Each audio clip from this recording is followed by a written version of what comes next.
What's good, everyone? Hope you're all feeling good, all ready to go.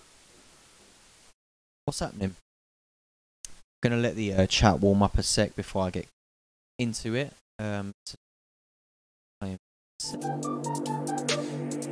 Make sure I got the right levels in here. It's not too loud or quiet.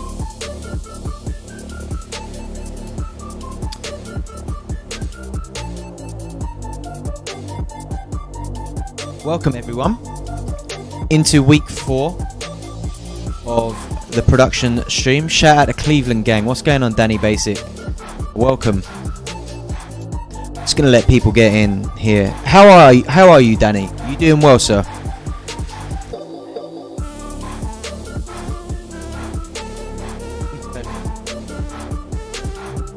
Just gonna turn it down a touch in here. Out to all the new followers, the subscribers, all of that. A few of you in here so far.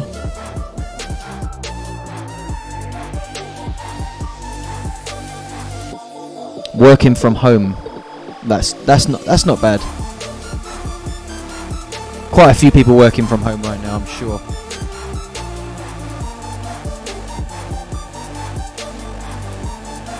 Get a couple of tweets out and then we will get back into our track.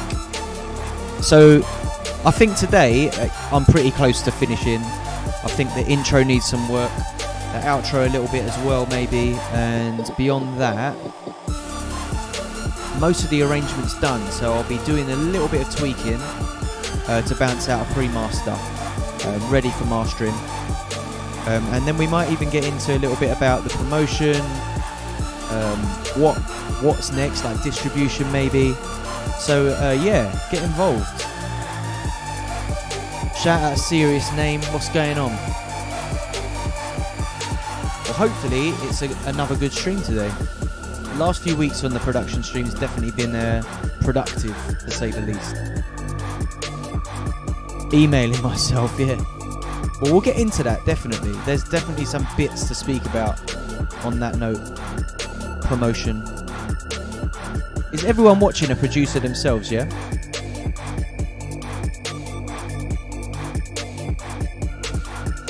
Shout out Kenny Beats. Kenny Beats live right now. This is definitely one of the worst times of the week to go live with a production stream. Kenny Beats up on Twitch. When this track finishes, we'll get a little playthrough of where we got up to with the track so far. Made some good progress in the last few weeks, that's for sure. Okay, so without further ado, let's have a little listen of where we got up to, and you guys will give me a little house and techno mostly, yeah. Well, I think that some of the techniques that we'll get through are suited to all kinds of music. We're going to get into a little bit more about promotion and all of that from the next few weeks onwards. Up to this point, it's not been massively focused on the genre. It's trying to make something that fits in and around lots of different styles. So we'll have a little blast of where we got to with this one. I'll start it a bit further into the track, just because that intro is something that needs work.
So, one thing when I was listening back to this,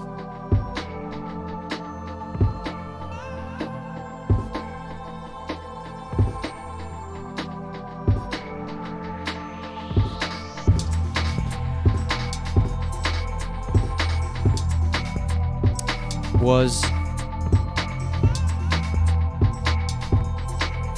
you know, like the delay on the clap that gave it a little bit of a swing into the second drop. I'm not sure if it needs to come down a touch in the mix, like in volume overall.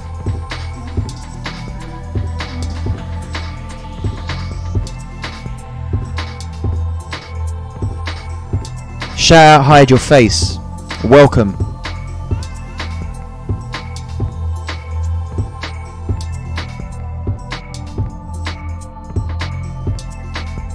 Big up S Vizzy.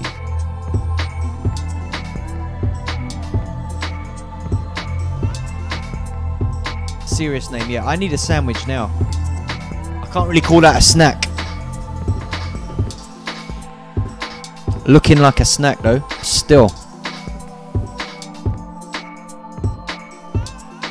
Yeah, man, it's not about getting grease all over your keyboard and the mouse and all of that. What are you guys using to produce, mostly? What programs we got in here?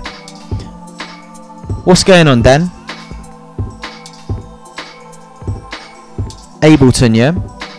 Ableton's definitely a popular one now, I think.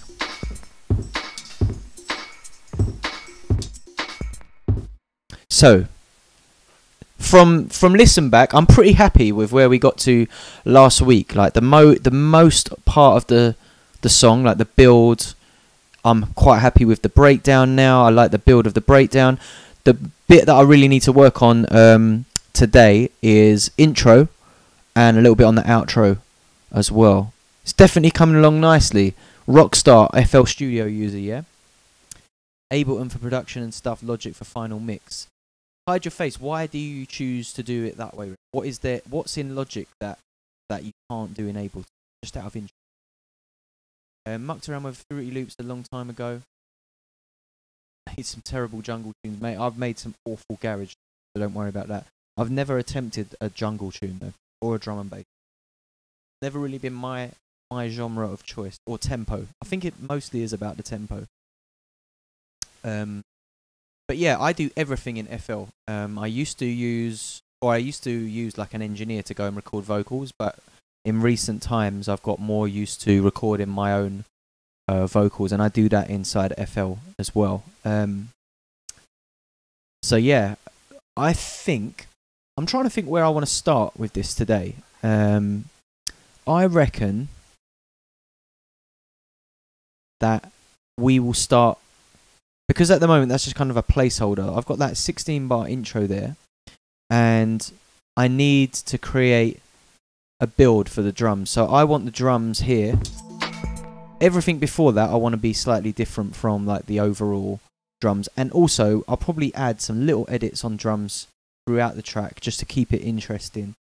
So first thing I'm going to do is I'm going to delete those drum patterns, and I'm going to make these drum patterns unique. So pattern 1 to make unique, I'm going to make that, and that the same. See there, they're all drum pattern 1, number 5. And I'm going to make this one unique as well. And now I'm going to double click there to get into my pattern. Now I like to do most of my stuff in the step sequencer. Just going to have a quick look at the stream so that I can make sure that I'm not like in the way of stuff. That looks pretty good. I can move over touch. Let's move that. Let's see. So to listen to the pattern, I'm going to click up there. Just loop this drum pattern for a sec. So for the intro, I don't want quite as much movement, so I'm probably going to bring some of the hats out.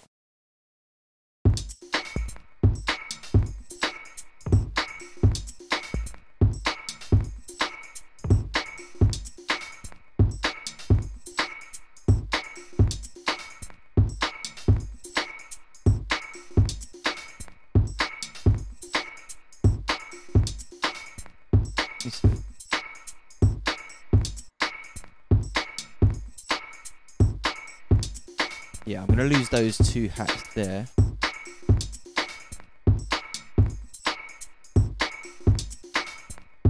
Because that will add us a nice little bit of...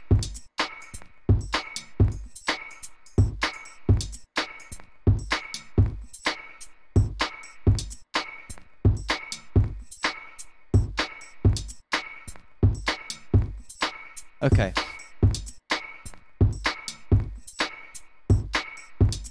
Yeah.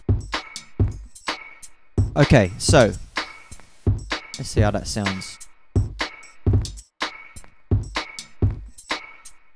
Also need to bring in some kind of atmosphere here, so what I might do is bring the pad in, but like really sporadically, and maybe put like a filter on it.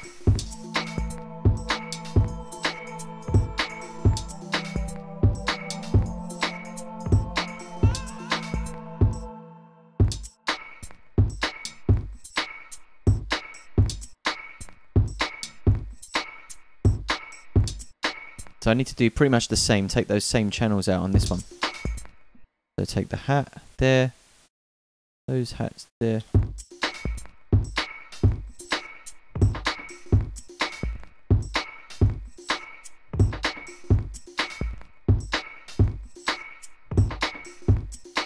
Cool, so we got a little bit of a roll into the main drum.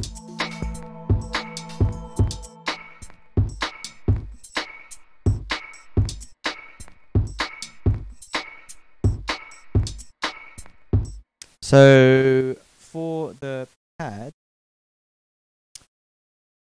we need... Does the pad need to be in there? Okay, let's paste the pad in here, but maybe, again, let's make that... maybe like, just like...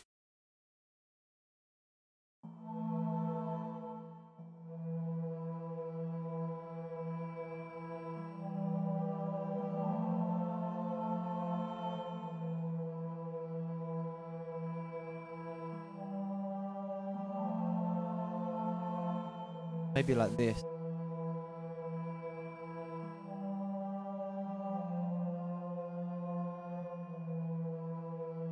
See how that sounds.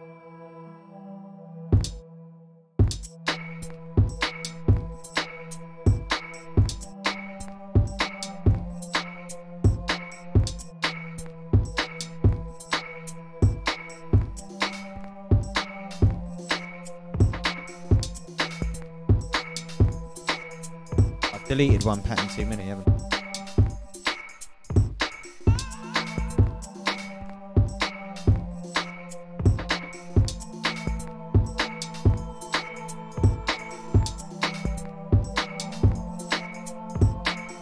Okay, so we got a little bit of a build going on there now. Nothing too dramatic. Let's have a look. Ableton for production stuff, Logic for final mix. Yep. So Ableton is limited to 12 sends. Not that I even use that many, but I also prefer the more linear mixing layout in Logic. Okay, yeah, I get that. So as you'll see, shout out Leanface, welcome back. When I mix, as you'll see later, it's super simple. I just like everything to sound. What's happening, Rapture? Big up all the new followers. Augustin Onzalasok, have I said that right? Welcome. Yeah, my mix technique is super simple. I don't like anything too loud. I'm not too worried about making this song the loudest it can be. I trust a mix engineer or just a mastering engineer to do that for me. So today, my mix down process will just be about making sure that my sounds are like where they need to be. And I want to give everything its own space on the mixer just so that I can bounce some stems out as well. So it's going to be super simple. We've done little bits of mixing as we've gone if you've been following the last couple of weeks. If you missed them, you can watch them back in the video section or on the Terrorism YouTube channel. I'll put a link in there in the in the description. I'll put a link in my on my page on Twitch, but you can find it all in the videos. Anyway. So this is just going to be about building mostly the intro, doing some drum edit, and then the outro mostly, and then there'll be a few little bits, tweaks here and there. I might add a few little effects channels. I'm feeling like the pad is going to need some extra bits put on the effect channel. So we've got 10 here. So I want to add like a open up a filter kind of.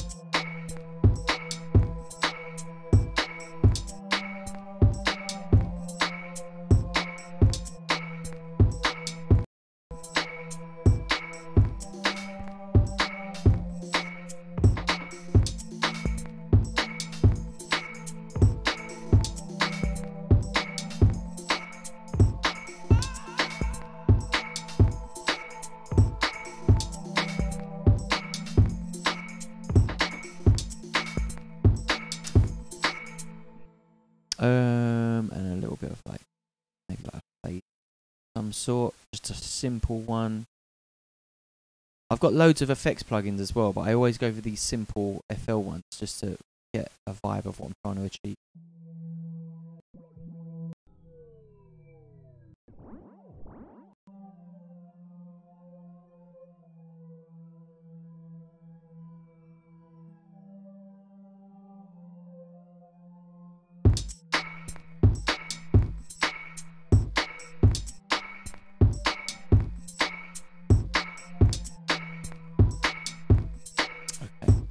Now it needs a little bit more.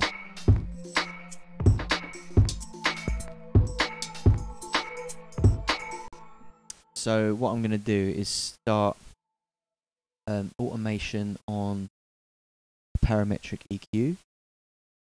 Create a clip. That pop there. I'm going to keep this down here. So I want this to be completely open by here. Simple.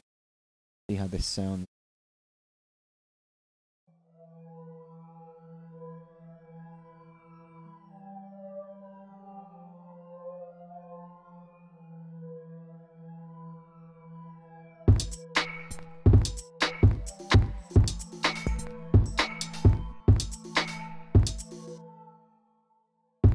That phaser is really strong.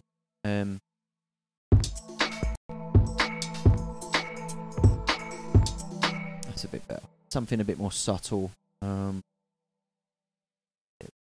Here, phaser. I'm gonna do this pretty. And the phaser, I think, just.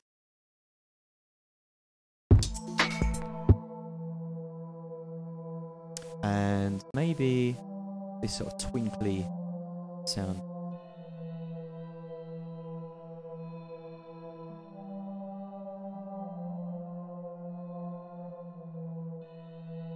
It's quite a subtle one.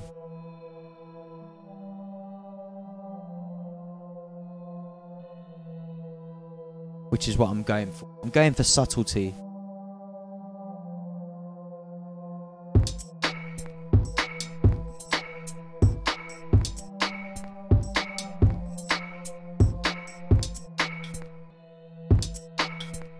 I feel like that drum comes in a little bit too abruptly. Like the drum needs a bit more introduction.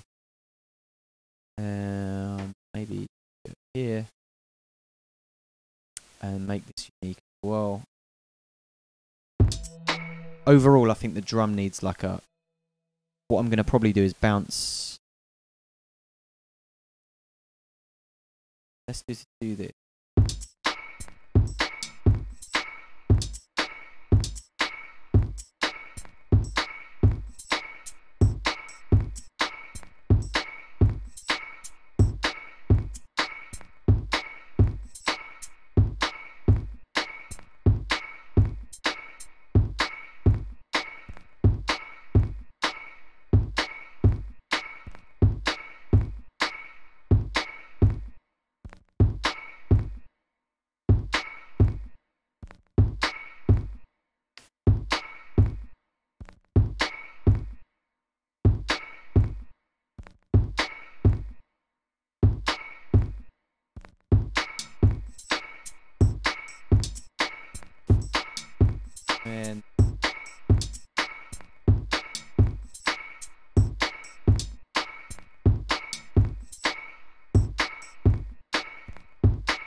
So,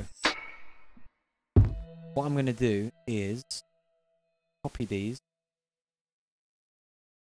and then I'm going to come over here, paste them on their own, and I'm going to export this as its own loop and just run a filter on it on its own. So what I'm going to do is highlight that, file, export, wave file. I need to get into my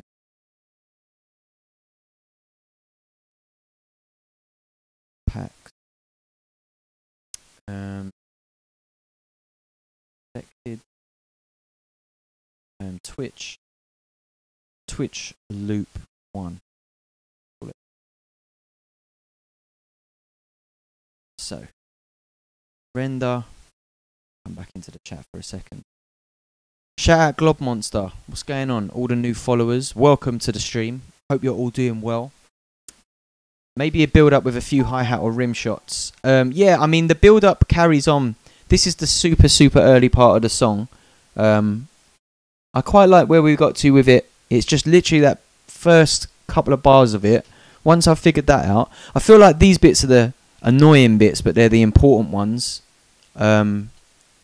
To make the song really like finished, you know. Maybe it is the boring bit, but it's the business end of production, isn't it? So we can. I'm determined to get this track as close to finished as possible today. That's the aim, I think. So now I've got that bounced. I am going to find it in here. Where is it? It'll be in here somewhere. No, in the other collected folder. Always do this. Packs. Collect.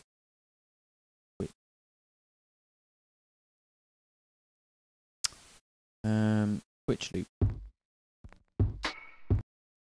Okay, so now I'm going to drag that there. So essentially, I can get rid of this. And what I'm going to do is give this its own channel on the mixer. 15, and I'll do maybe glitch 2, and we'll get into what glitch 2 does in a sec, and maybe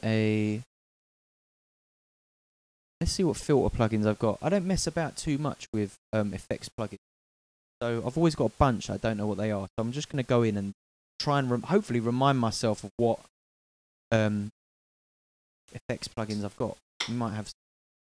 I just want to filter. I don't want to. A lot of these I think are still like demo stuff that I end up buying. Maybe like a filter off the M filter. Let's give that a go. The M filter. I feel like I've tried to use this recently and it wasn't as good as I hoped. I might be getting confused with another one while that's taking its time to load up. It is the important bit, right? Super Risk. What's going on, sir? Welcome back. Shout out Jerry Kessler. Out to all the new followers. Playback speed. Yes, Dan. Getting yourself into a bit of production. Okay. So, finally, up. Let me just. Okay. So, trance gate.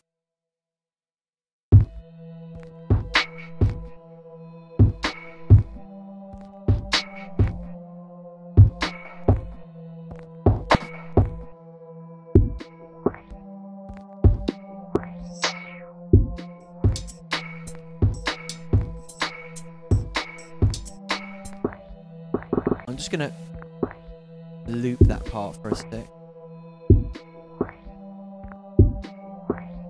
Let's see what we do. A bit of glitch.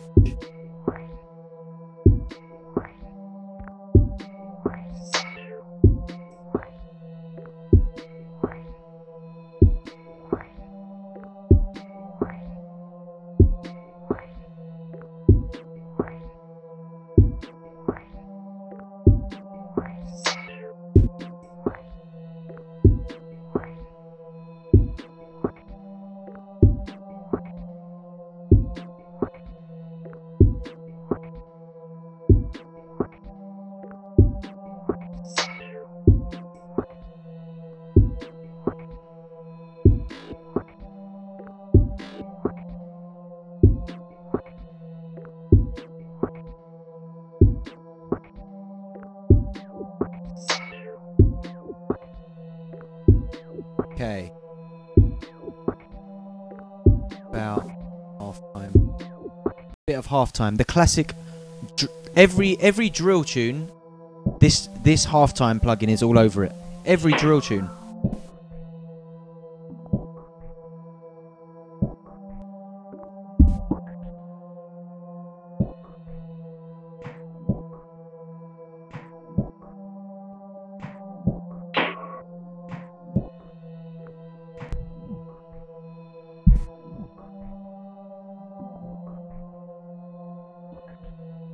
It's not really giving me the effect.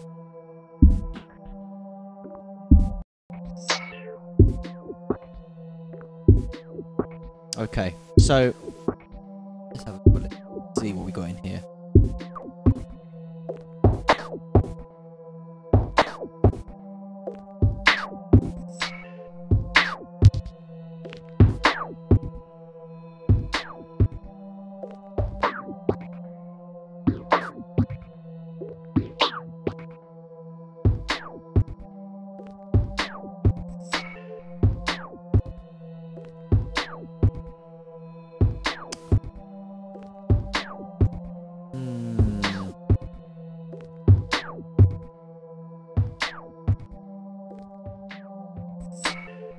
Sometimes just playing around with this stuff until...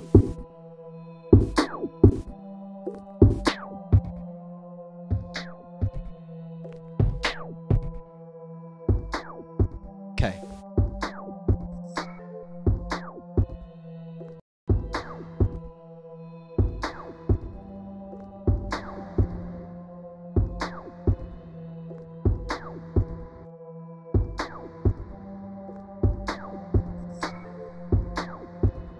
Sounds a little bit too basic for me still. I know. What are you guys saying on it? Sounding mad basic. I know we're still early in this process, this part.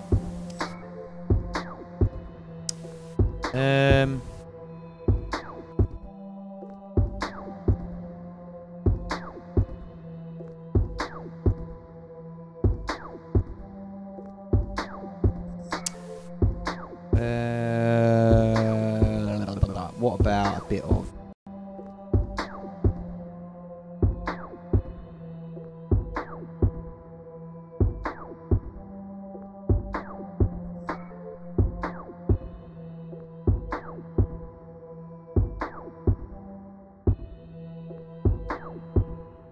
Also, I don't know if that beat needs to come in straight away.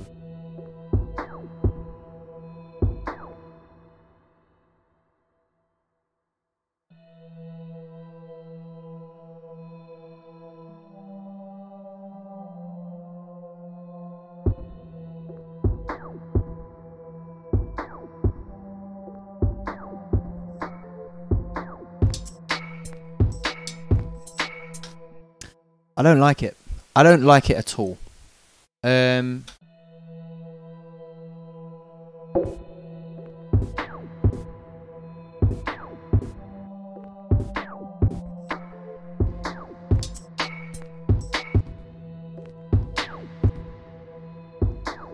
Okay. This will help. This will help. What I need to do is automate that and literally just...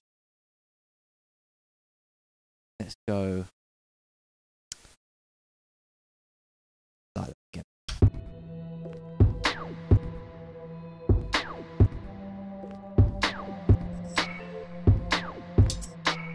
There, it's just a bit smoother. Maybe it just needs a little bit more going on rather than just this. Maybe some effect. Oh, okay. Maybe that vocal, little vocal bit.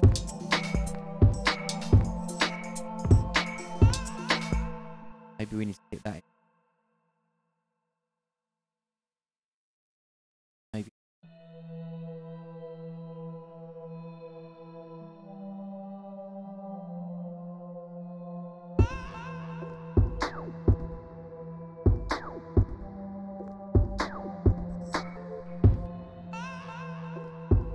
That's better. Already better.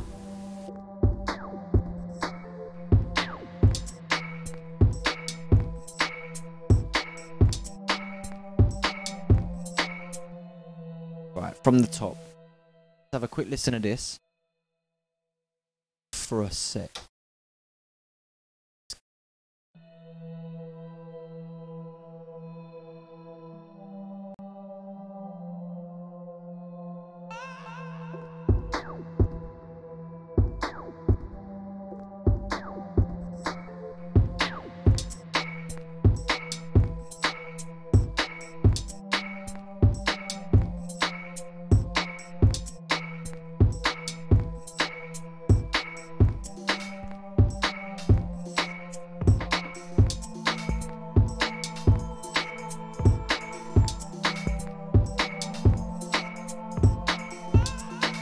Okay, it's getting there.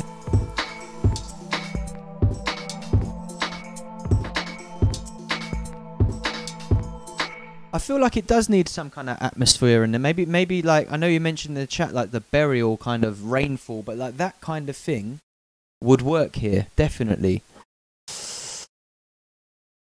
I wanted, this is Glob Monster, yeah, this is what I'm saying. I think the whole point of me wanting to do these streams was, as all these like tutorial type streams and videos you can watch on YouTube, but they cut out a lot of the deliberating that you actually do. Like, I can spend an hour just sitting here exactly like I am now. I'm going to try it not to be as long as an hour. I've got to do my best to keep this as entertaining as possible, but also try and keep it real. And the reality of it is that this is how it goes in the studio sometimes. It doesn't always work out perfectly. A lot of it is trial and error, a lot of messing around. Serious Name saying it needs an extra layer. It definitely does. It definitely does. I'm going to go through sound effects I've got here. I mean, you get some sort of ambient.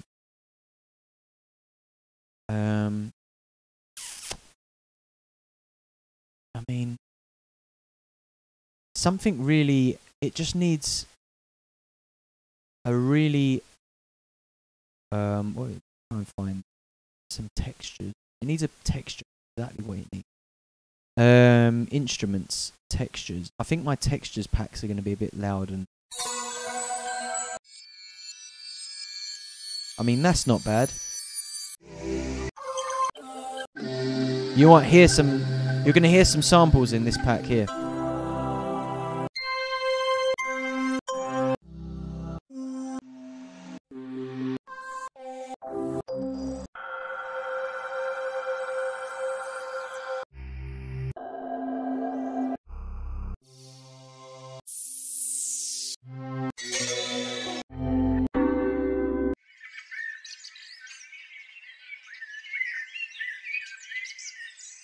That, I mean, that could work.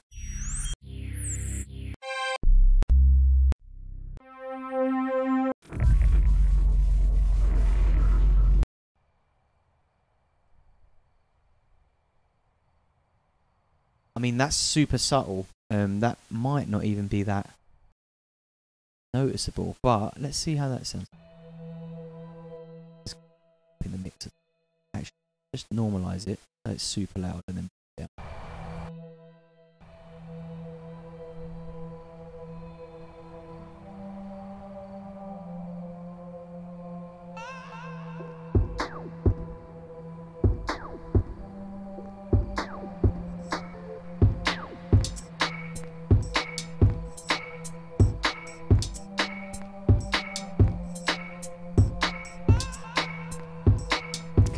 Touch up in the mix. Okay, and then by there, get rid of it. Cut it off, stretch it. Nice and easy, straight on the timeline, and that should have.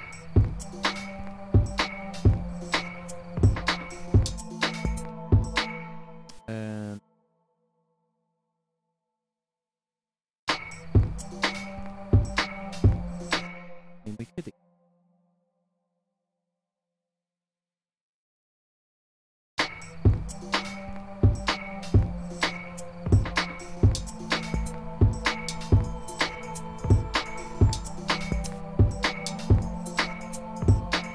I'm going to put a stereo enhancer on it, just separate it so it's not.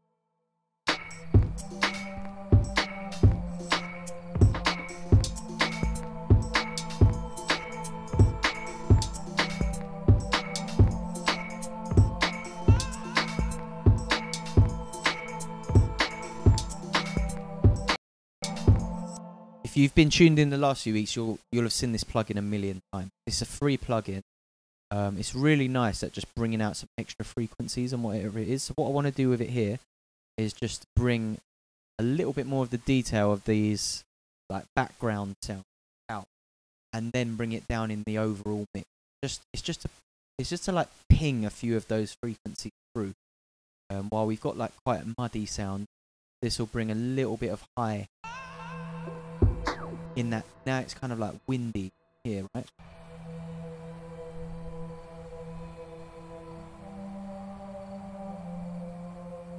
Now it's way too loud in the mix.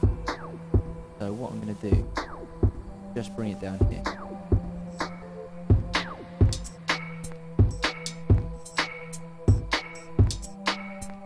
It's weird how much of a difference, right? Just putting some weird sounds in, right? It's already like helping it not sound quite as simple and obvious, you know. Yeah. Track time. It's true. Like I think the beauty of another thing that's going to hopefully come of these streams is I hope that everyone who's been watching them feels a little bit invested in this song, right? So we all kind of own this one together.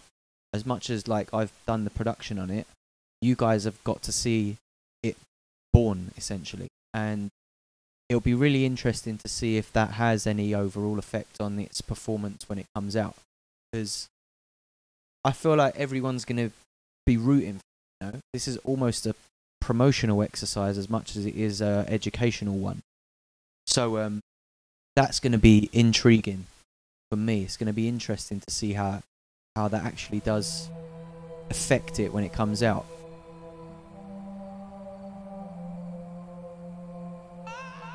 I've actually used this sample before.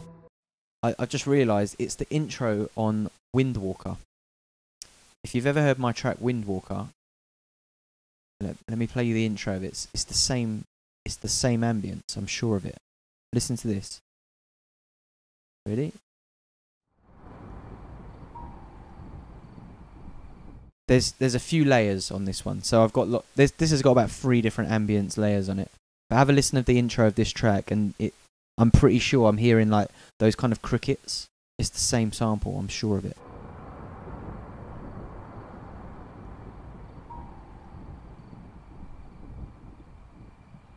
And I'm using it probably for the exact same reason, that it just needed to help fill out a little bit in that intro.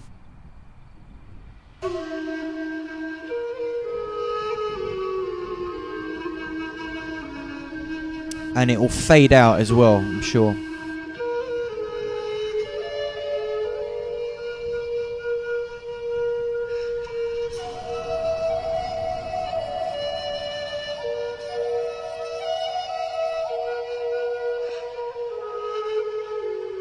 It's faded out already.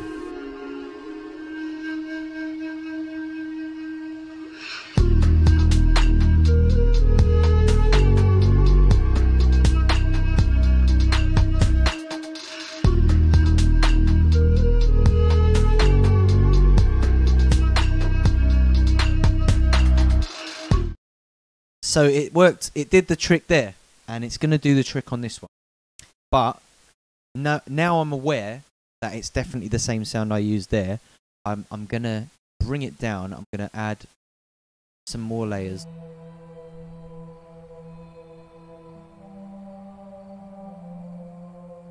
I can just hear those crickets. But we're getting there, aren't we? We are definitely getting there.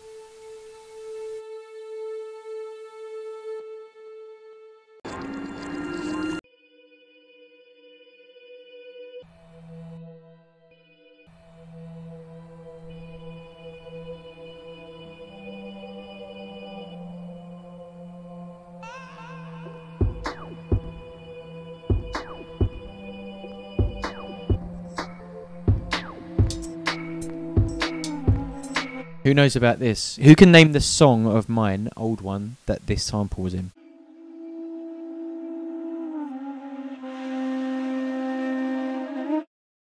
Who knows the sample? Anyone in the chat able to name that one? Chris Speed, what's going on, man? Good to have you on board. Rockstar, Windwalker. Yeah, it's one of my favourites, without a doubt. I made that for everyone that's been asking me to play Japan all these years. I can't believe I'm 43 minutes into this stream already. Amazing. Right, let's crack on.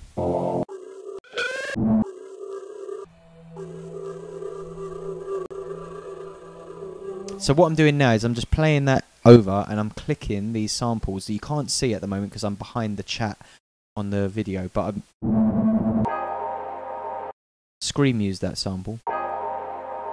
If you find a old school Scream tune called Contrast, I think it was on his Bandcamp drop from March. That was used in Contrast.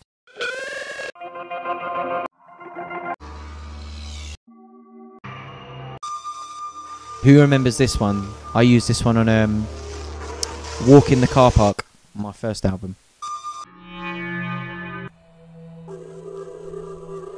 Okay, I like this one. I think this is like a little bit... What I might do is like stretch it and bring... It's definitely going to come right down in the mix. And let's pan these ambiences apart from each other.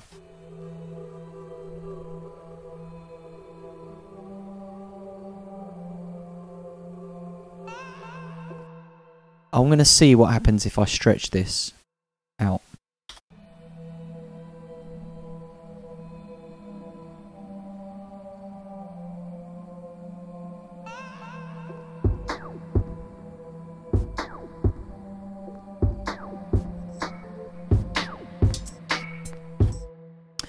Okay, I like it. It needs a little bit of work on its mix. It's a bit muddy. So what I'm going to do is add it into its own channel, which I want everything to be in its own channel eventually anyway, so that when I get to the end of this, I can also bounce out some stems. So I'm going to take... Let's have a look at where it's sitting at.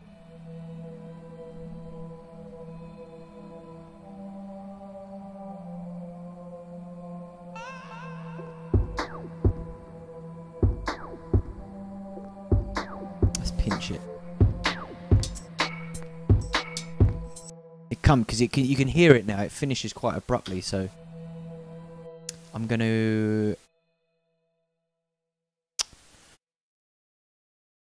Let me think. Let's move in here and...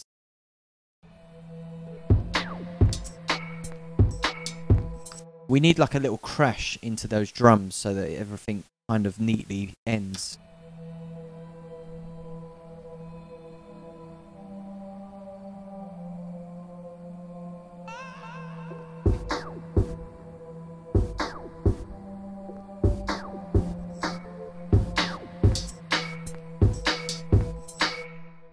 I mean, it maybe continue to be there and just be a bit quieter.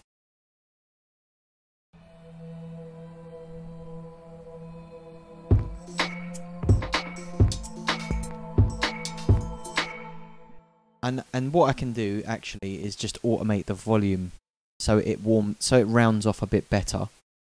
I could automate the overall volume of this channel.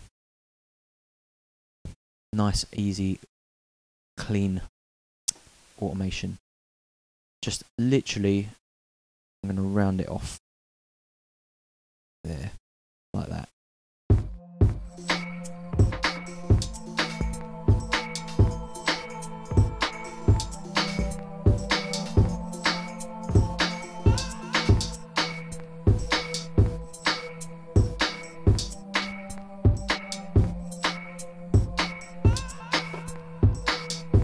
You know those old school samples, like they use them in like lo-fi a lot. I feel like it needs one of them. shout out the new gang following. 30 of you watching now. It's always nice. Each week it's been building up, so it's nice to see you guys coming back week on week to follow the story of this tune. Why do I pan the ambiences? Is it to widen the mix a bit? A little bit, yes. Also, in the first week, I talked a lot about, in my mixing technique, I like to think of everything in the song as like, you're the teacher, and you've got all these different students in your class, right? If all the students are being noisy, or they're all trying to talk to you at the same time, you want to put them in different seats so you can see what their mouths are saying, so you can pick out what the sounds are in the room, right? And panning's really good if you don't just want to add loads of like automation, not automation, sorry, like I'm talking about like compression, side chain, all that kind of stuff that does the thinking on your behalf. It's better to just put things in different places in the overall mix, or in the room, so to speak. So I like to pan sounds, anything that isn't like at the forefront of the mix. So like bass, I wouldn't pan bass to like the left or right. That needs to be central.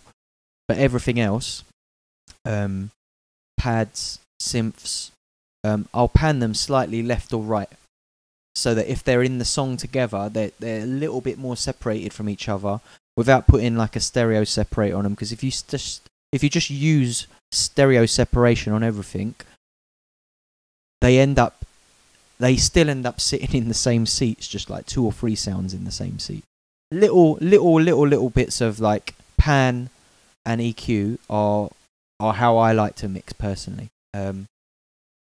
Just realised that. Gone up a touch, hasn't it?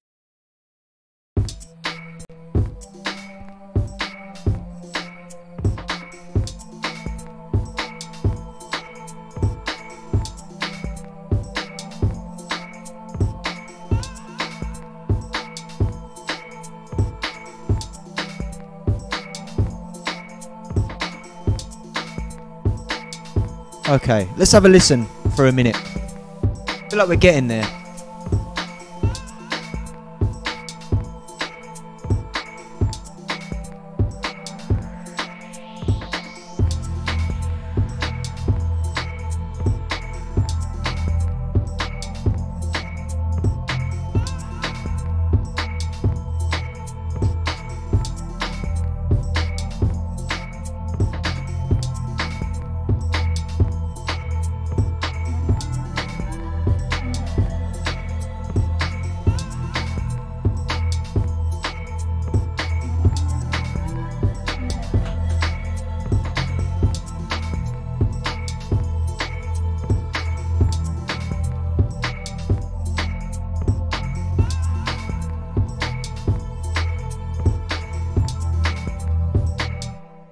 Come down in the mix.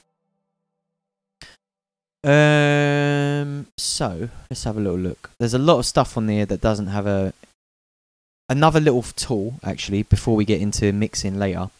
FL Studio macros, and go to select unused channels. Oh, is it going to crash? Please don't crash. So now all these sounds that I loaded in, I can delete, and it will clean up my situation a touch. I should actually have hit save before I did anything like that. Let me just hit save again. Tools, macros, select unused channels. I can feel the computer slowing down on me. All of these are like obviously the stock sounds. I didn't use any of those. Tools, macros, select unused channels. I'm just going to clean up things. I mean, actually, let's have a listen of what these sounds were.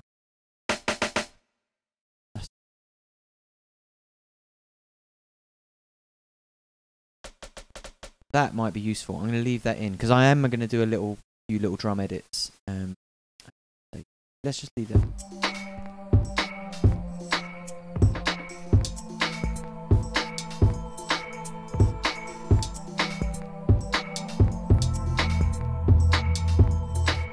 Now, the bass, I have a slight problem with because it sounds like it's like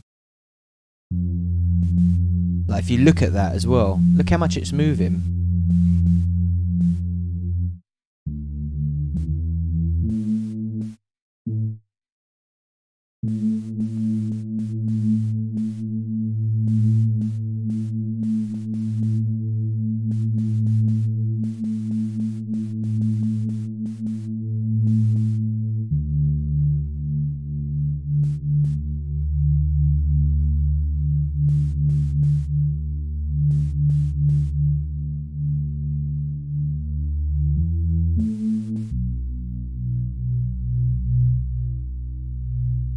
Now they're clashing.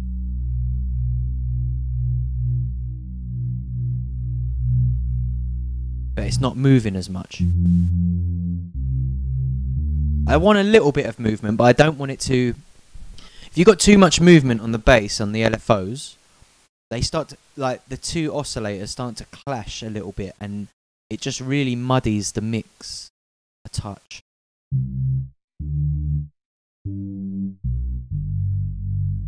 That sounds a lot cleaner already. Just by fiddling around with the speed of the oscillator. See?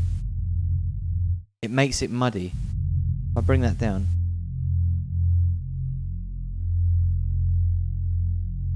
It gives you that like Reese that you want.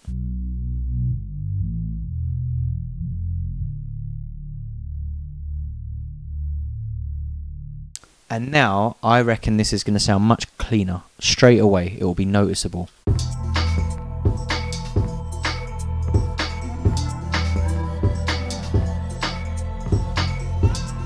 And that's going to allow me to turn it up in the mix without it clanging around all the other sounds.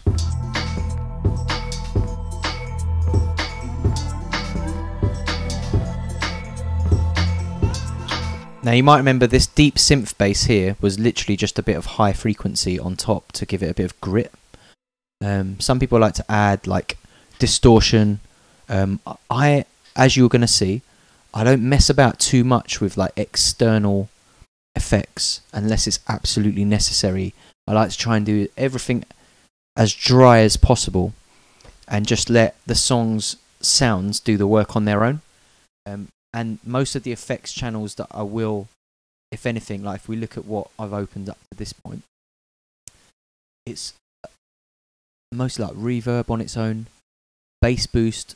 La Petite Excite is kind of like a compressor, but it doesn't, it's really subtle. It's just kind of like creates extra layers of harmonies, really. Reverbs, you know, delays, flanger, EQ. I don't use a great deal. As I explained, like, I don't really touch compression unless it's like vocals. If I'm recording vocals, I'll use a bit of compression coming in just to keep it clean and nice and loud. Yeah, Tom Kills Jerry. What's going on, sir? Welcome to the party.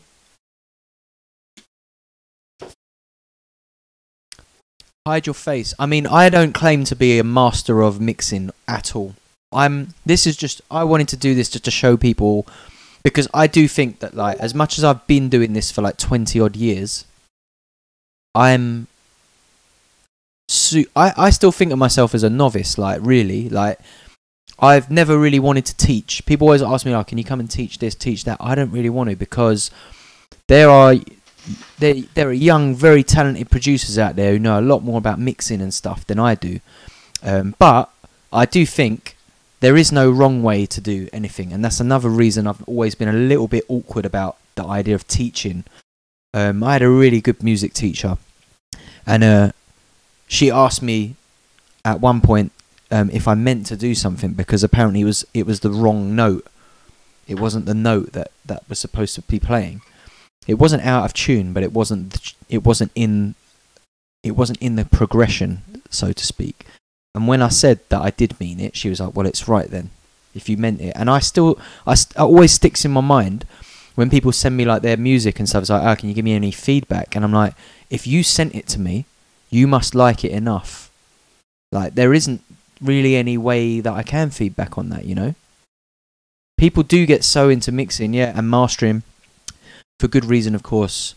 Super refreshing to see an accessible approach. I mean, I come from like the vinyl background as well, and I think that I've taken that into a lot of what like I release. You know, like that whole when like dubstep really exploded and got into that like bro step sound, everything was about how loud you can get everything. And I feel that the generation of producers that have come through after that, are probably a lot of people that are watching this right now, young people that have grown up watching YouTube tutorials on how to mix and how to make beats, and not just kind of like figured out what they like for themselves.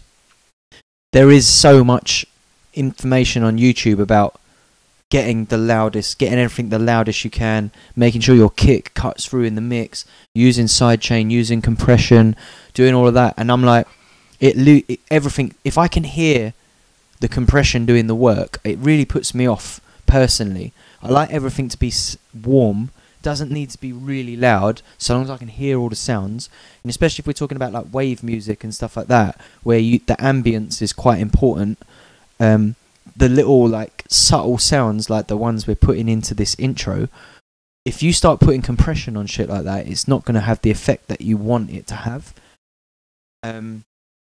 Yeah, I mean, like sidechain is one of my pet hates. If I can hear sidechain, you know, if people apply sidechain to things like pads where there's like reverb in that, and if the reverb gets sucked away, it actually makes me feel sick. And I spoke about this in week 1.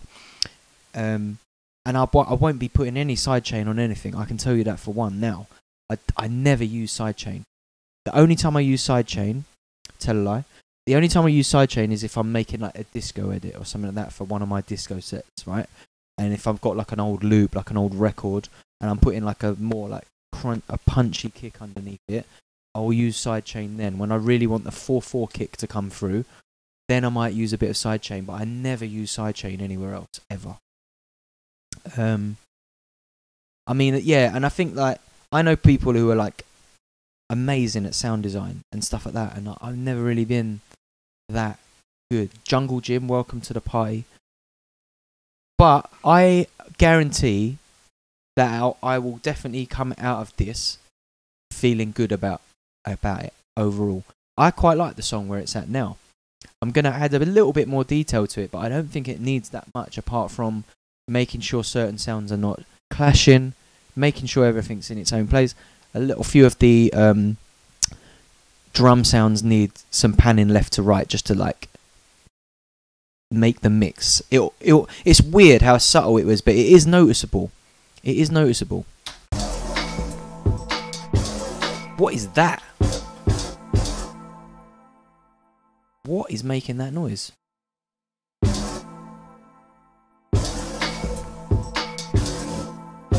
What is making that noise? Something has landed.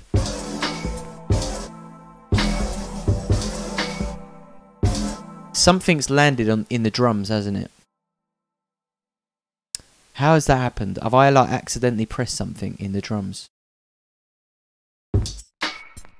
Okay, it's not there. Let's have a look. Something somewhere has changed sound.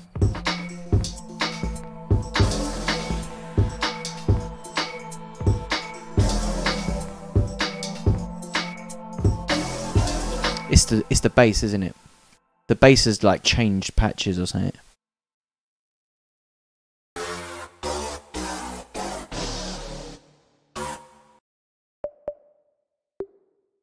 This is annoying. So let's.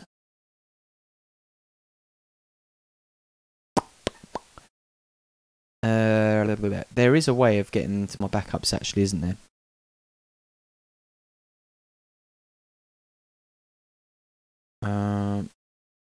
Okay, so open. Actually, let me just save this as a new version, just in case. I'm going to open. There's like a backups, isn't there? Data backup. Oh yeah, so we're in FL12. for some reason, right, I've used FL for years, right? So you probably can't even see this, but I have like different versions of FL. Data backup. The last backup was at 53. So that should be fine. Let's open that, and hopefully it hasn't overwritten our base patch, because we got to where I wanted that base patch to be. It's going to take a minute to open it up. Let's have a little look at the chat for a sec. Revert to last backup. Tom kills Jerry. File revert to last backup. You probably just came up with the much quicker way to do it, but let's have a look. Hopefully it hasn't messed anything up too much. We've only lost about 8 minutes, so I think I've probably been talking about sidechain that whole time. How is everyone anyway? 37 of you locked in. It's a pleasure having you on board. We are hoping to get this song finished in the next hour. And there's not too much more that I really want to do to it right now. So we're kind of like mixing as we go. Yeah, we're getting there. I feel like we're getting there. Any questions on... Yeah, I am passionate about... I'm like the anti-passion of sidechain.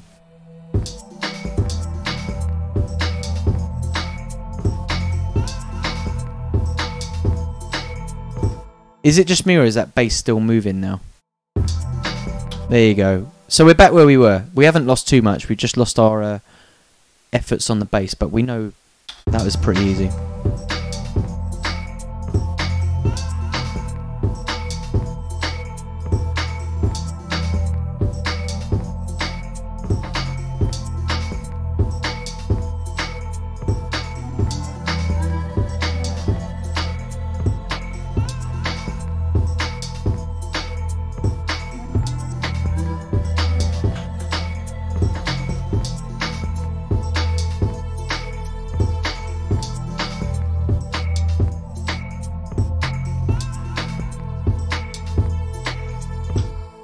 That sound also, let me just save that. Save as data projects version 1. Save. Okay. This sound is way too loud. It was never that loud before. Just decided.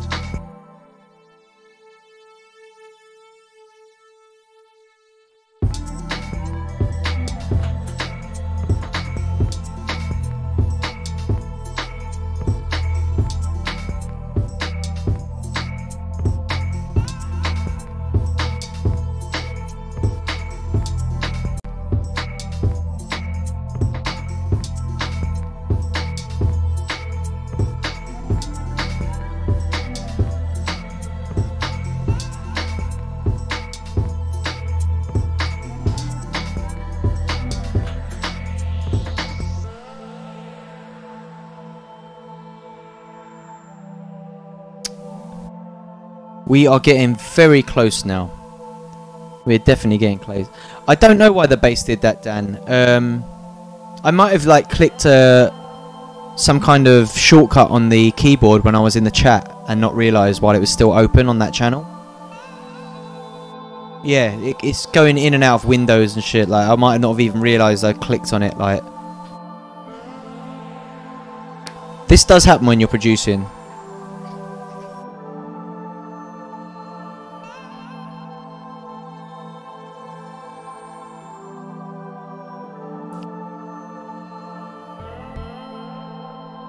Let me turn this sound up a touch as well.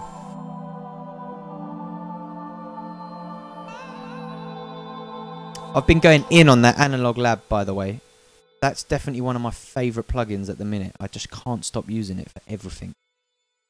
Let me just find a empty channel. Okay. 16.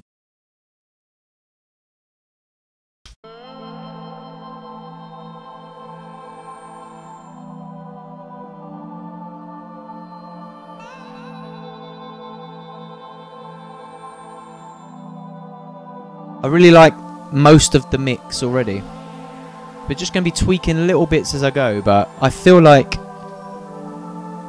this is almost there for me. And in terms of like, when you mix this way, another good thing about mixing this way, right, is when it comes to getting a pre-master, if I haven't got mad effects and stuff going on through the master channel, which I have none, we didn't end up using that MIDI vinyl, if you remember, that's the vinyl crackle. You hear that? Turn that off. It's quite nice to use that. I mean, that might sound nice in the intro. Let's have a look.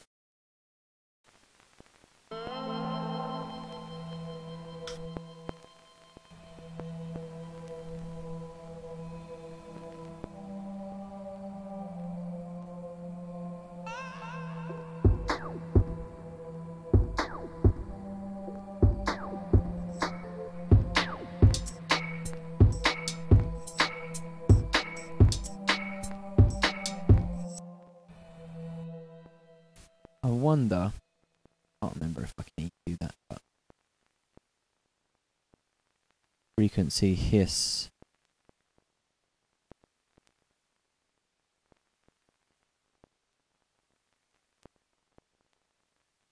Okay. I'm going to turn the frequency up. This is my favourite plugin for vinyl crackle, by the way. The only other thing that beats this is actual vinyl crackle, but I don't have my turntable plugged in. But otherwise, I could just get a dusty old record out and we could record the centre wheel going around for a bit.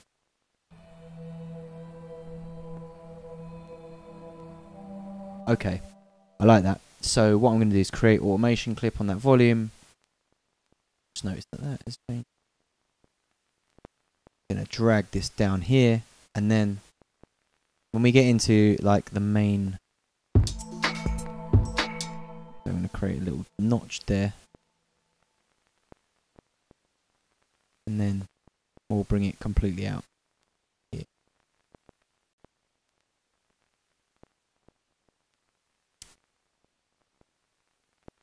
There we go, and bring that all the way out. Maybe bring it up the outro.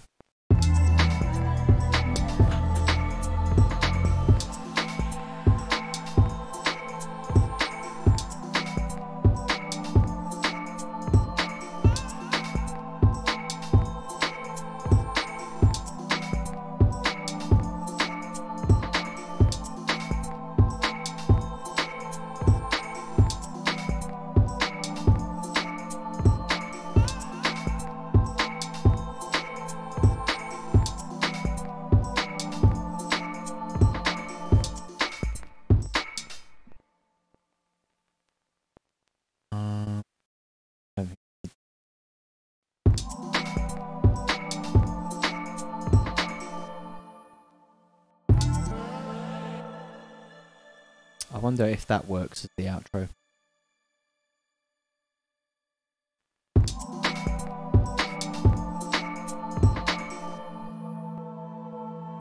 Of course it does. Of course it does.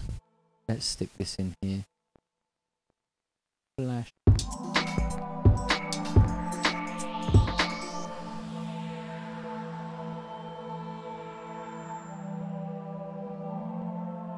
Let's get our dirt. Get our crickets back in the mix.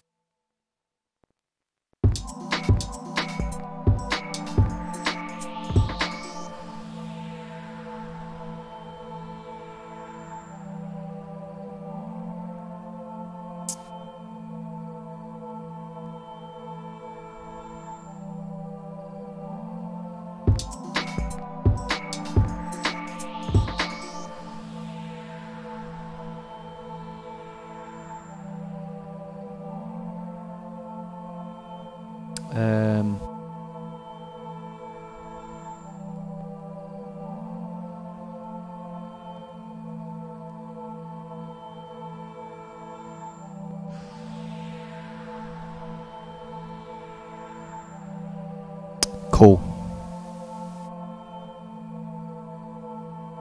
Just to give us a bit of continuity. All these little details that probably mean nothing, actually like make it feel like it's all beginning to feel a bit more finished. Serious name, Meister Dubs. What's happening, everyone? How are we all doing? Let me get in the chat for a second. So I reckon we're getting closer and closer now. I think another sort of like 20-30 minutes, because this kind of tune, with it needing to sound kind of like lo-fi and dirty and a bit wavy, I'm not going to go mad. I don't want to like over compress anything, make anything major loud. What I'm going to do is get into the drums a touch. Let's have a look. I want to listen to it front to back now and just kind of make notes in my head as to where I need to work.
Going to pan that a touch more to the right.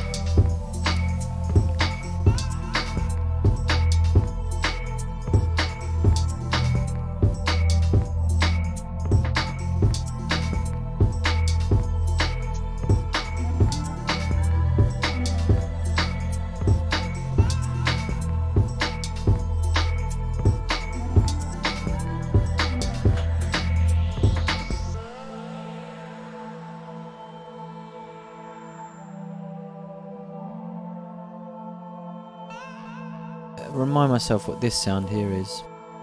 That's even one that we're using.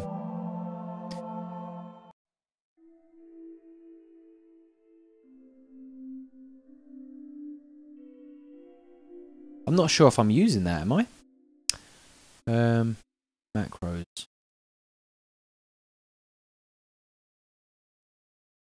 No, it is being used.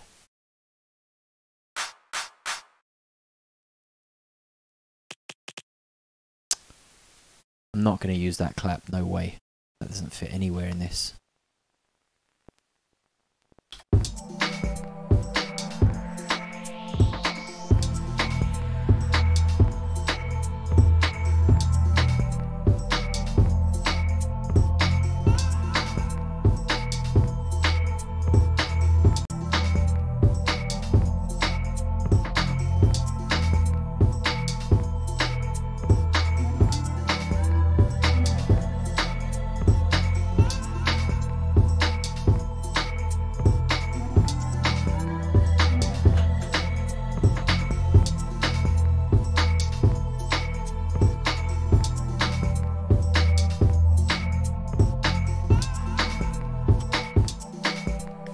Going to listen to that bass without the excite on it. Watch the difference the excite makes. Like a simple plugin like that, right? Massive difference. Off. On. It really warms up the bass. Very simple plugin. Makes a big difference though.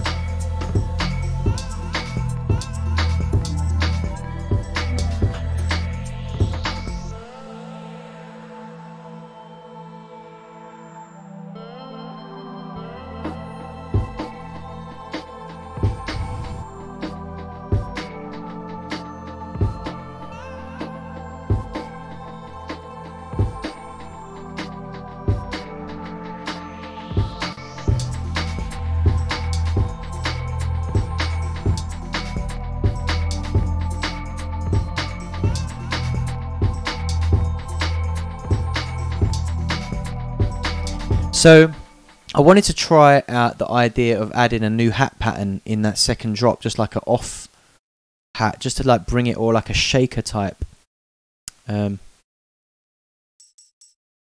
Might be able to just do it with that one, to be honest. Let's have a listen.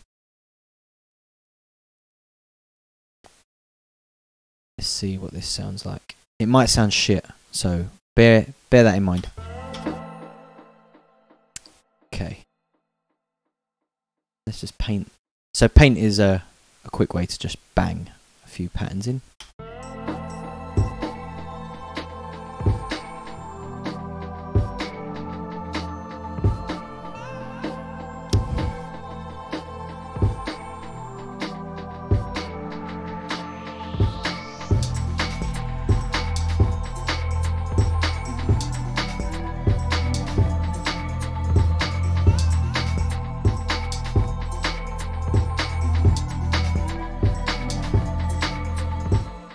So,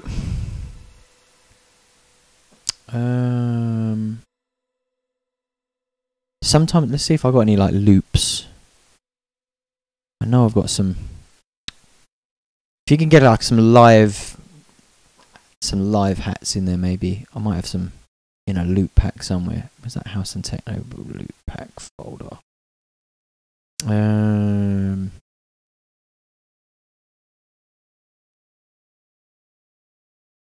We'll get there, guys. Sorry, smoky loops. Maybe in here. I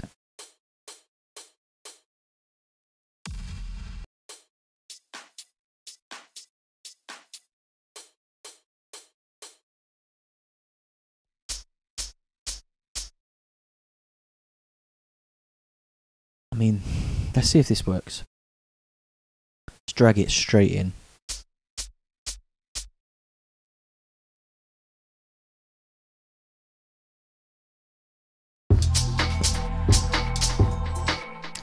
Firstly, that's not in time. So, quick one into the stretch, bang it in there. Take the snap off. None.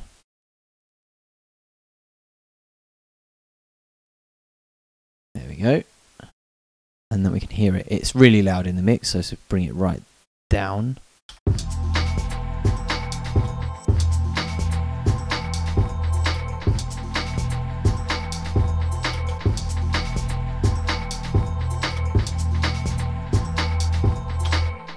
See, it's making the difference already, just a touch. Let me put the snap back on and get our paintbrush out and just paint.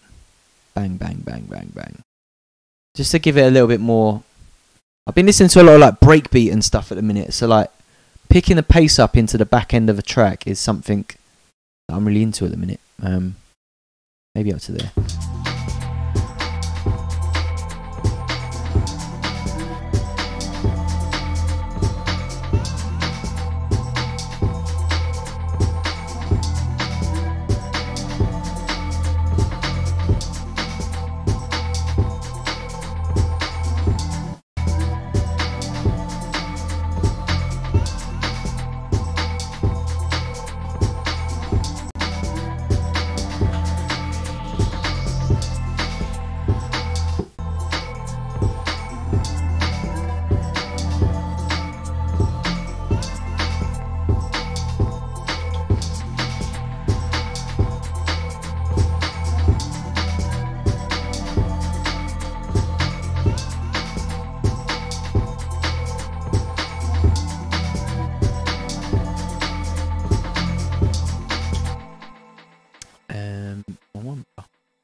Now you take stretch off and it'll cut it.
Alright, we are definitely starting to sound pretty finished out here.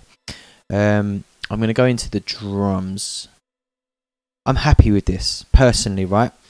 Is there anything that you guys were kind of like expecting me to do that I haven't done? Just out of interest, I'm intrigued to know if there's like something that is missing in your head when you're listening. Any mixing tips for beginners? Rain Man, so welcome to the stream. I've been saying for the last few weeks I like to be quite hands off with mixing, right? A lot of the current sort of style of mixing is all about getting things in super loud. Big up Mod Sens, how you doing, sir? I'm definitely more about just giving sounds their space. But at the end of the day, right, all music, if you're a beginner, right, if it sounds good and you like it, that's all that matters, right? So just do you. Try and like get all of the kind of vibes into. What do I add to like exactly? If you this is the thing, I add into a minimal track like there. I'm not trying. There's a lot going on in this track. I don't think it needs any more. I wouldn't. If I start adding more to it, then it just becomes one of those really complex. Me personally, that's not really to my taste. I'm not impressed by how complex a song is.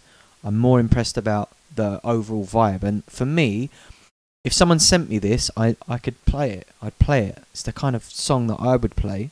And that's what I'm always aiming for, really. Is like something that I can use to put in my set in between all the different styles of music that I enjoy playing. You got to put the crayons down at some point, exactly. And I think when I start adding more and more to it, I'll watch this back and I'll be like, it was good then. I don't need to add. If I start overproducing, yeah, like Chris Speed's saying, overproducing it, it can sometimes just take that vibe away. The vibe's good, you know, like it moves where it needs to move. I could go mad on the drums. I could add loads of little, really like intricate edits on the drums. But I think for this song, right, the aim of this song, by the way, when we first started, we kind of had a little chat in the stream chat. And I said, like, what vibe do we want to make? Like, what kind of song? And we kind of discussed that we wanted something like maybe a bit garagey. People were talking about wave. People were talking about grime. So what the idea was that I'd go with like a kind of garagey drum beat. Hence the tempo of like 127. Wave music for me is always like at its best in that 120 to like 130 kind of tempo. Or even slower, like 115, 116. So we went at like 127, so it's a bit slower than like traditional garage. And in terms of like the grimy sounds, we put that kind of square wave, like gliding square. This is our grime sound, which ended up having loads of effects put on it. But so there's our grime, and we've ended up with where we're at now, which for me, as a DJ who plays all those kind of styles, this is perfect because it's like a tool I can use in my sets to move between like something a bit skippier, a bit dancier, something like wavy. It's got a nice big breakdown in there, so like that's important for me. Like I'm a DJ who doesn't like to have like all out bangers like constantly. I'm not all about that, especially for this kind of like wavy vibe, and also in the time that we're living in now, like this whole coronavirus shit that's going on. I'm more about like I want to feel something. I want to be emotionally attached to like the music, and that's why I kind of like these kind of vibes in a minute. Something a bit ghostly and a bit thought-provoking. I'm gonna play it from the top and just like get through my head, and then I think I'm just gonna like make sure all these sounds have got their own kind of mixer channel, so that I can potentially like bounce out stems and stuff like that. That's something that helps.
So that sounds still a bit too loud for me personally.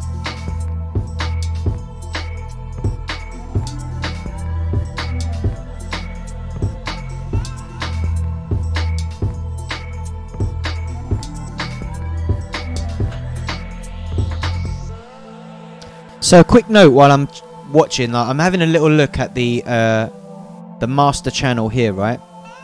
Now, I'm personally someone who I don't master my own music. I pay a professional to do that. So what I'm trying to get out of this is a pre-master, and we're looking at the time and where I'm at in the song, we're definitely going to be able to do that today, because I'm looking at the channels and that master volume there and where it's hitting at its peak, and it's already pretty much where I want it to be for a pre-master. So I'm not really going to have to do too much to it, but I will explain to you where you need to be at for pre-master. But looking at this here, right, you see these peaks here at around -6 dB.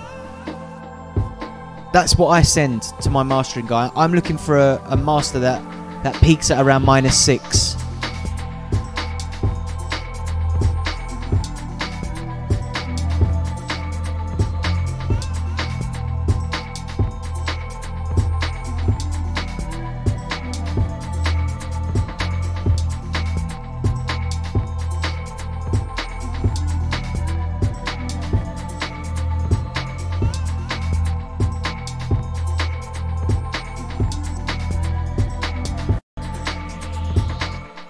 Now I'm going to add a little bit of phase to those shakers that we added, just because they sound a bit robotic and I was looking for something that sounded a bit more live. So I'm going to just add a little bit of really subtle.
There's one sound in the drums that's too loud, and it is another shaker.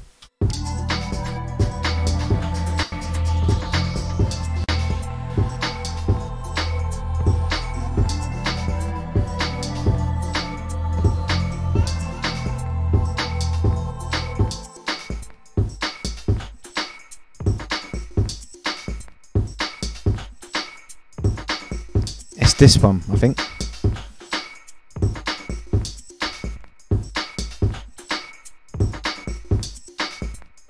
Now I'm going to start moving these hats sort of like right and left, just to...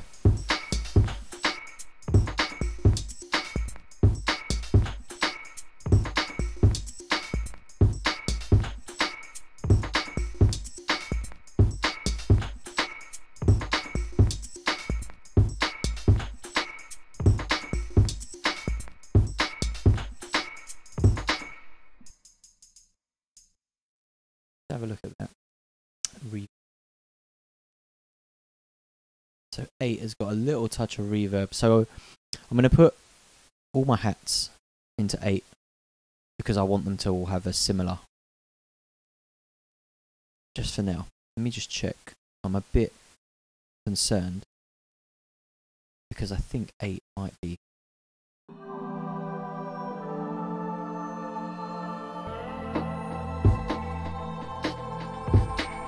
Okay, I definitely don't want to put them in 8. 8 has a lot of automation in it. Normally, sometimes I put my hats into like a similar channel. Like some people will use like a bus. I can't be bothered with all that routing, so I will just put them all in the same mixer channel. And then when you're bouncing stems, it just means that all of your hats will come out as one stem rather than 15 different stems for each hat, maybe. But yeah, we need those. We need those in that they are.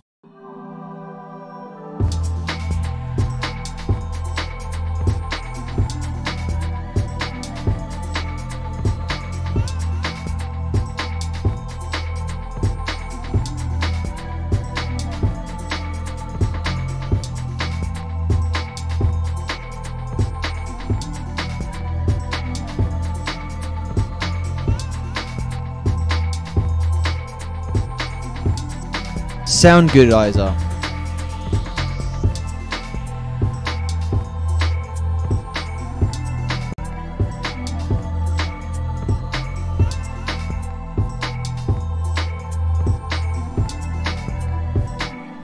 So, I'm just going through the chat now. I've missed quite a few bits. Let's have a little next step channel remix contest. Yeah, I mean we could do that. There is actually a remix contest going on. I work with the guys at Pirate Studios, and I've set up a remix contest in Discord. I'll find the link for that, but you can download stems from one of my previous releases. If you want to check that out, and they're available now. I'm awful at Discord, right? I'm still learning about Discord. I made some proper emotional rhythm. I mean, that's the vibe that we're in right now, yeah? I recorded myself crying and that was my track. Dan, you could sell that right now, right? You know about ASMR on here?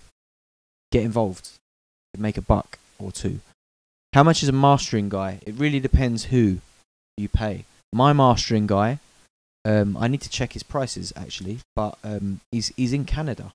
He's been mastering my stuff for 11 years now. Imagine that. 11 years. But I just really like the sound of his masters because he reminds me a lot of a vinyl style master. He doesn't send stuff back like massive sausage waveforms. And I'll get into that next week because what I'll do is I'll bounce this out and I'll send it to him. And I'll show you guys the difference. I'll get him to master it. And I'll show you. I'll pay for a couple of like the cheap online mastering places as well, so you can hear the difference. And now I've tested most of these myself, like Lander. I use Lander occasionally to bounce out masters. Just if I've like banged out a tune in the week and I need to play it out somewhere, I'll run it through Lander just to get a quick loud version that I can play out. But I wouldn't release a Lander master personally. But I have played them out. They don't sound too bad. Roots Records, what's going on, sir? Yeah, I mean, loads of people. This is what I'm saying. There's so many people offering like mastering services these days. It's just about finding a good one. But I like my guy's name's Robin at a company called Pure Focus in Canada. If you want to hit him up, it's Robin at purefocus.ca, and tell him I sent you. But he has been mastering all of my stuff. Everything you've heard on Terrorism for the last 11 years. Yeah, he's done it all. And he's not that expensive. I can't remember exactly how much it is, but it's like 20 quid or something like that a track. It's not expensive. He does everything in software. So he says that, you know, like his services are, like he keeps them cheap because it's all software. He doesn't have to upkeep the hardware. But I have had stuff professionally mastered by people like hardware engineers who have like crazy setups. I've had stuff mixed as well, but I've had stems done by Robin. So yeah, like if you want to hear what his mixing's like, a good example of one of his mixes is Wi-Fi by Dead Crow. If you're familiar with like Wave, I still use that song, that master that he did, to test sound systems when I'm on tour. If I run that through the sound, it's like a really clean sub. It's really dynamic. You can hear all the sounds in it. It's warm. It's perfect for me. That's what I'm looking for when I'm getting my masters. I don't need it to be the loudest song on SoundCloud. It just needs to sound warm.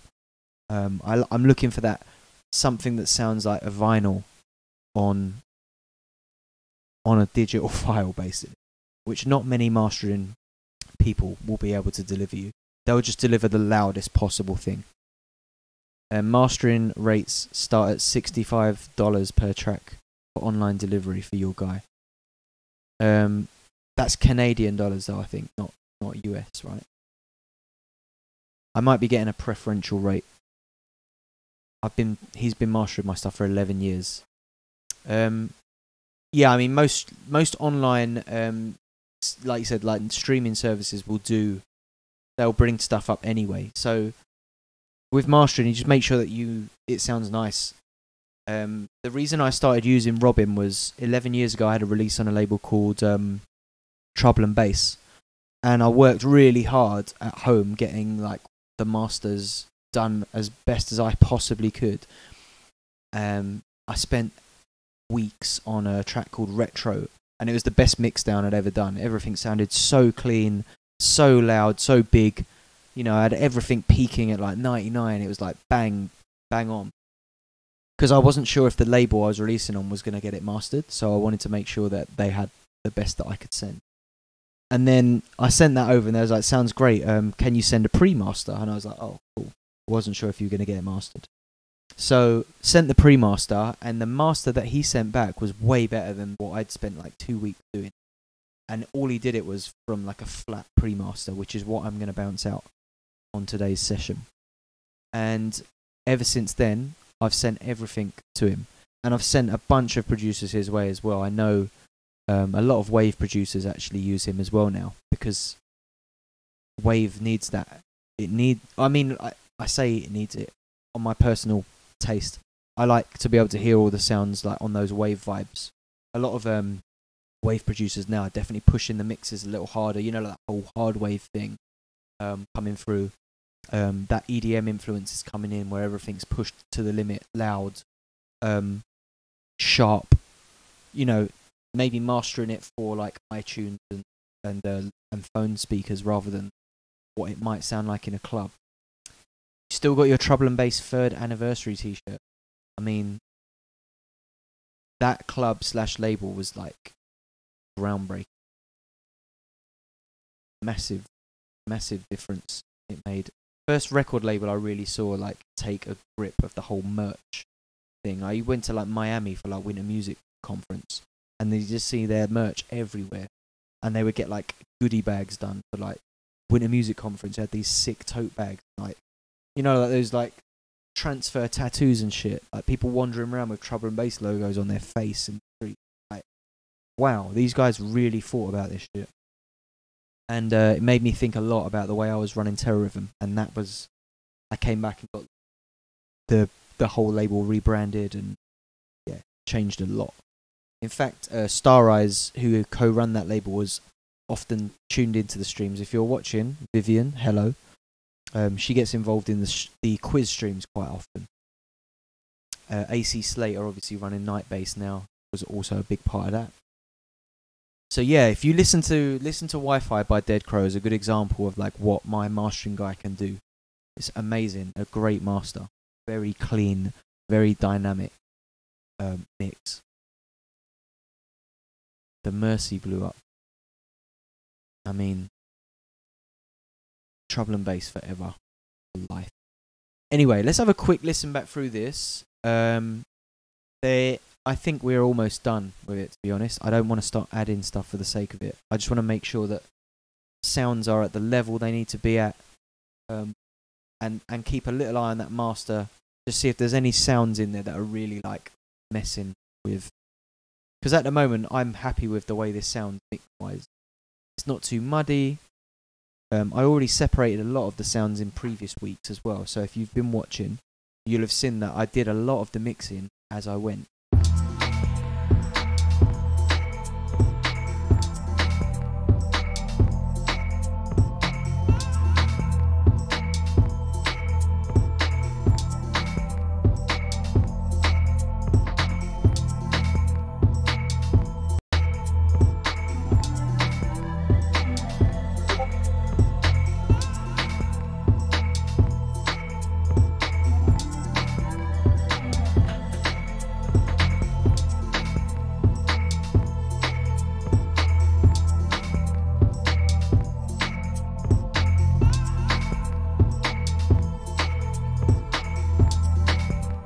So I've just put this parametric EQ on the master channel so I can see where all of the frequencies are hitting, like overall, just to see if there's any kind of like gaps in the mix, because I like my songs to sound full, even if, like, you know, but you can see all of the kind of different sounds landing in their own spaces there. If any of the like big sort of red bars that come through are too close together, or they seem to be hitting in a similar spot, you can move those sounds around slightly and you'll notice the difference. So I'm just having a look visually for any cues there.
Oi, on hell, I actually love Enya. Like, Enya, I would love to do a tune with Enya. I'm not even fucking about.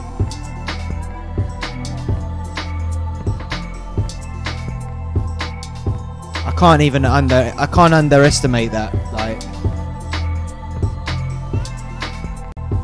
Enya.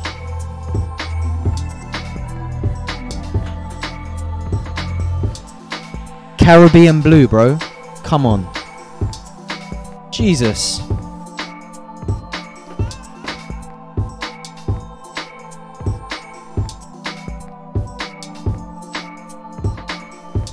Sailor Wave.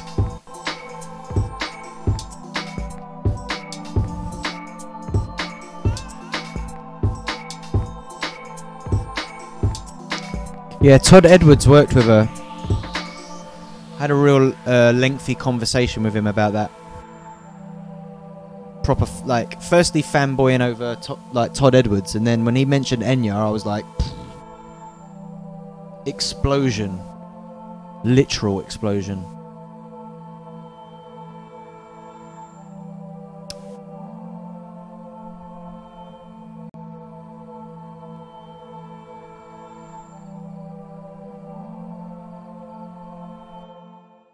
Now, I wonder if we get away with that here again, or if that's overkill.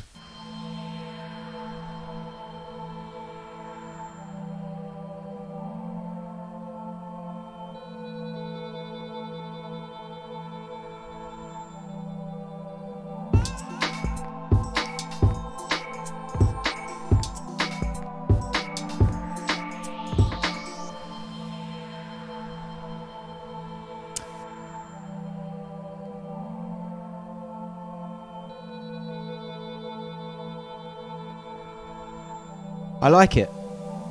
What do you lot reckon?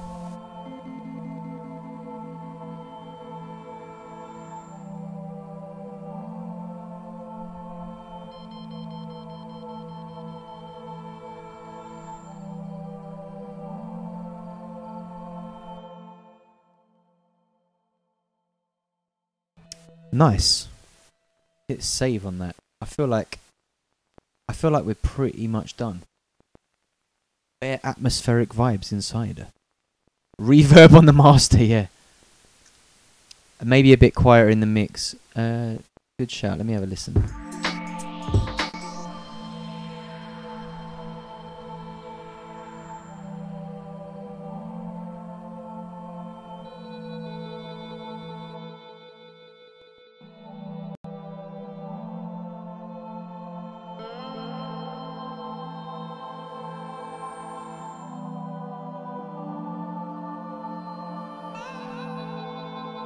I think you're right. Just a touch quieter, maybe down to 50%.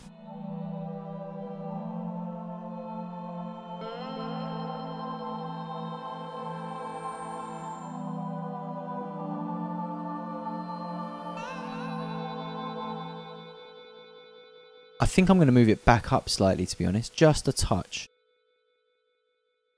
51. Like this is going to make any difference, right? I mean, welcome to the world of production.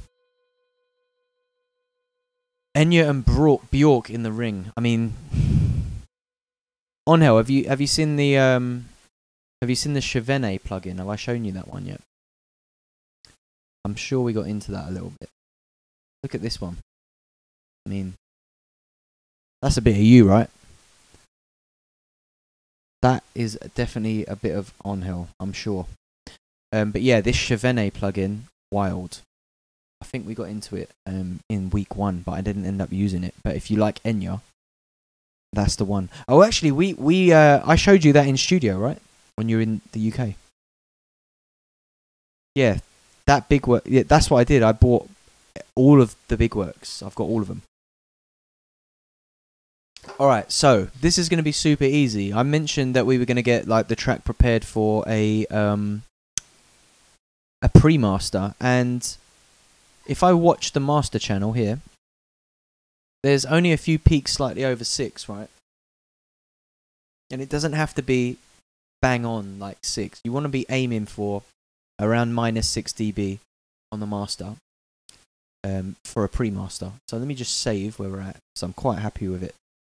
I'm just going to have a watch of that master channel and the parametric EQ just to check that we're hitting all of the frequencies we want to hit. I can hear all the sounds.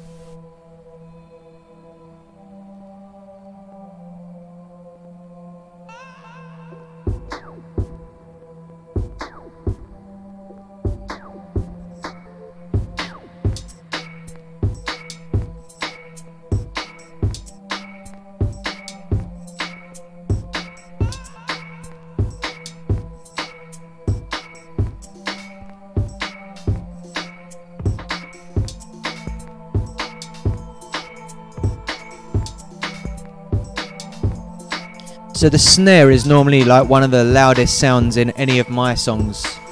And the fact that the snare hitting is not really sending it that far over -6. Now this is like -6 there, you see 6. 0 is like 100% volume, right? Anything over that is distorting. The job of the mastering guy is to get what I send him from 6 up to 0, while keeping all of the dynamics, making sure it's really nice and warm and punchy. So he needs that area there to operate in, basically, to bring the volume of things up. I just need to check that, because that sounded like a clash there.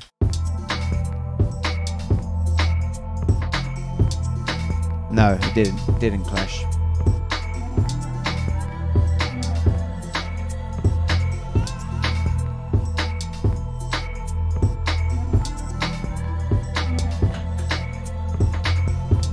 The only thing I'm going to see is if I can pan that effect slightly to the right, because it's quite heavy leaning to the left, that like square wave sound.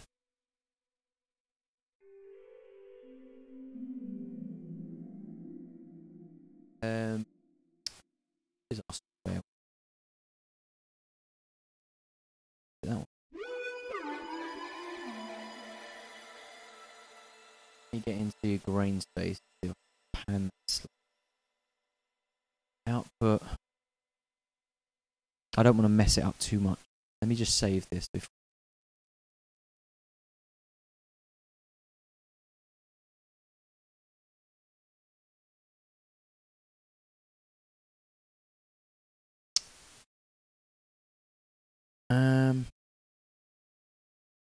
Maybe I've saved this first because this could.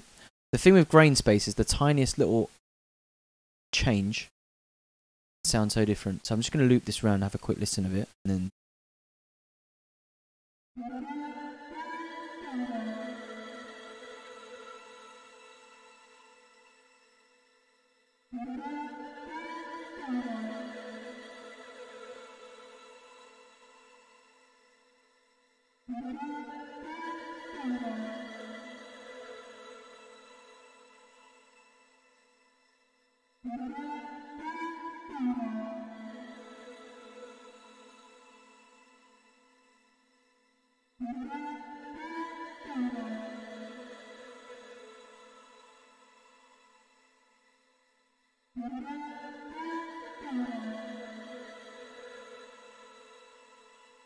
Okay, it's moved slightly over, but not much.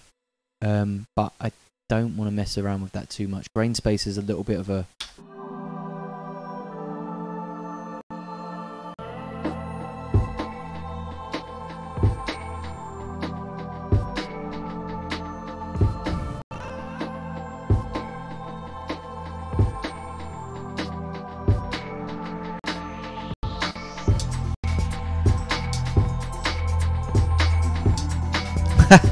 Yeah, shout out my 2 kids still.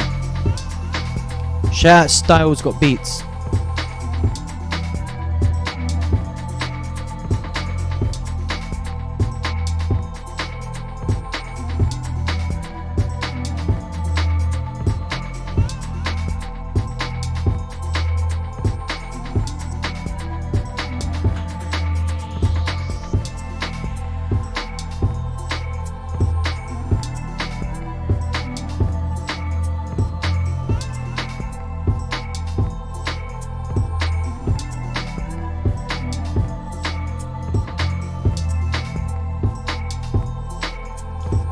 Right, what are we calling this song?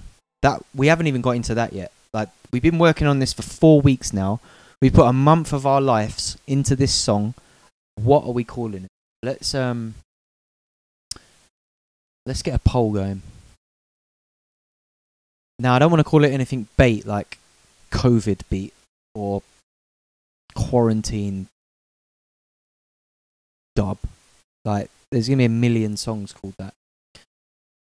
Follow me on Twitch, yeah. Twitch Stishcast dub.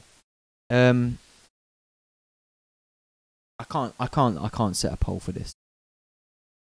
I need to come up with something that sounds interesting. Outbreak. Shout out Bruce. Man like Brucey. Brucey bonus. I can't call it Brucey bonus. God.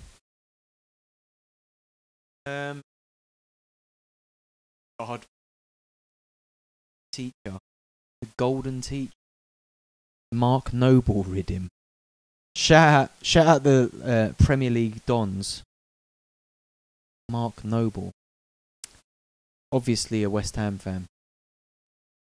West Ham fans are the only people that rate Mark Noble. He's not a bad player, to be fair, but he's not levels. Not getting a tune named after him, let's put it that way. Here in my garage, a lesson in dynamics. No sidechain.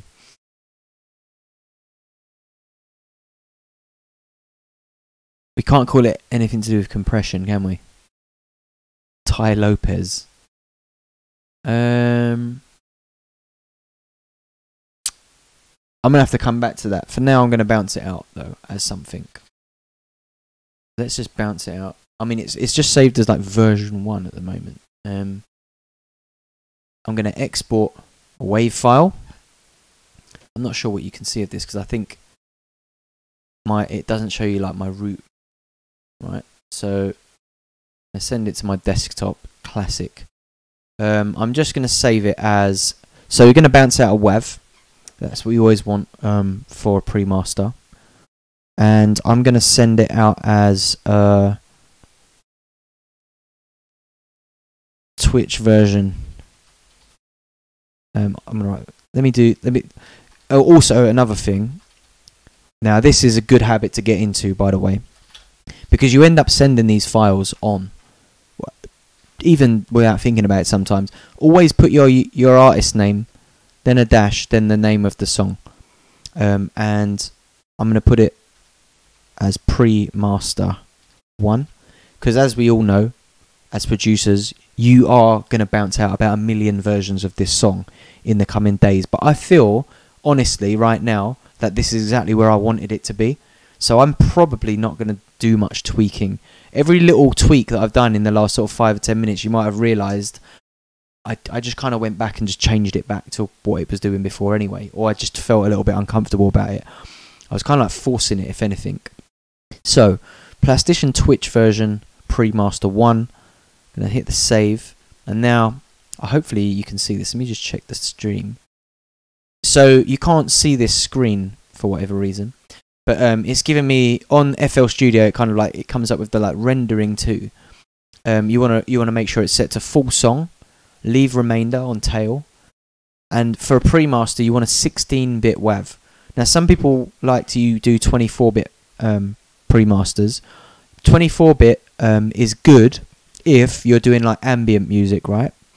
If you haven't got many beats or it's not like bass music, 24-bit, the reason for that is it captures all the detail in things like reverb. So if you've got a quiet song that's like really ambient and you've got like lots of grainy sounds and textures, like, you know, like the intro, we kind of put all of those like vinyl crackles and stuff like that in. If it was just that and nothing else, like no beats, no bass, and my whole song sounded like that, I'd bounce it as a 24-bit, because then you get all of the detail out. You don't need a 24-bit pre-master for something that's got drums and is dancey and has bass and all of that going on. It's overkill, and you end up with extra detail where it's not really needed, to be honest. And a lot of mastering engineers don't want 24 bits unless the file is extremely quiet as well. You can bounce a 24-bit out. If you're going to do a 24-bit, I would recommend bringing your overall volume down. So I bounce out 16. I want -6.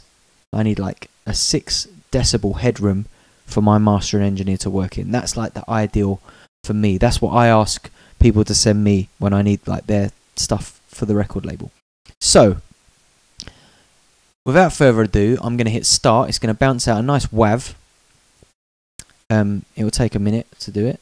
There's quite a lot of things open on this track.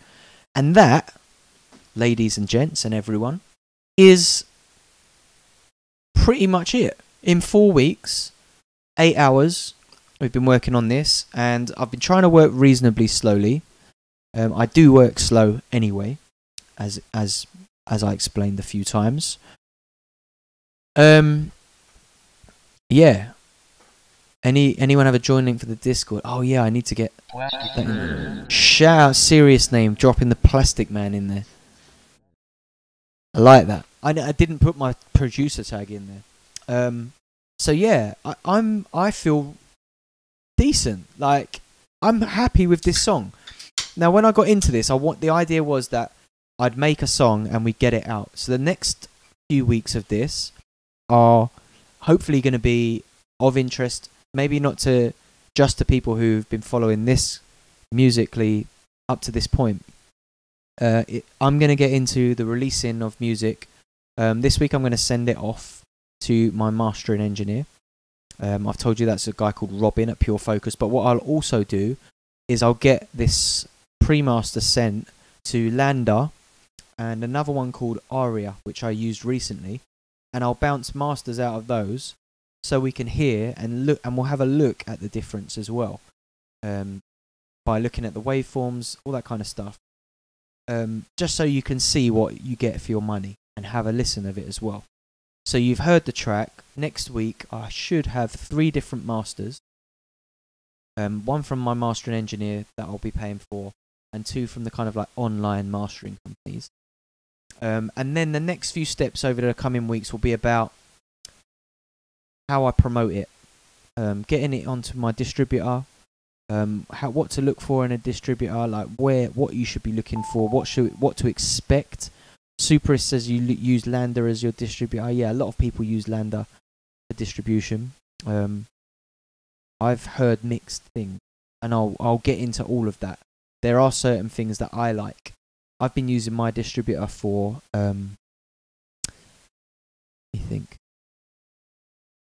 I think 7 years now. I was using, because I used to sell vinyl as well, I used to have a physical distribution company that eventually went into liquidation, and lost a lot of money. But yeah, I think we'll get into distribution, how to promote your music, all of that in the coming weeks, and we'll also set a release date on it.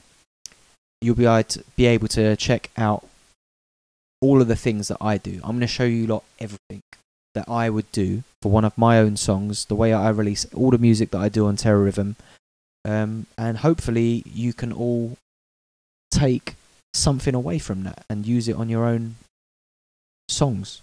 And fingers crossed, some of it is trial and error, but promo is, it gets easier with each song.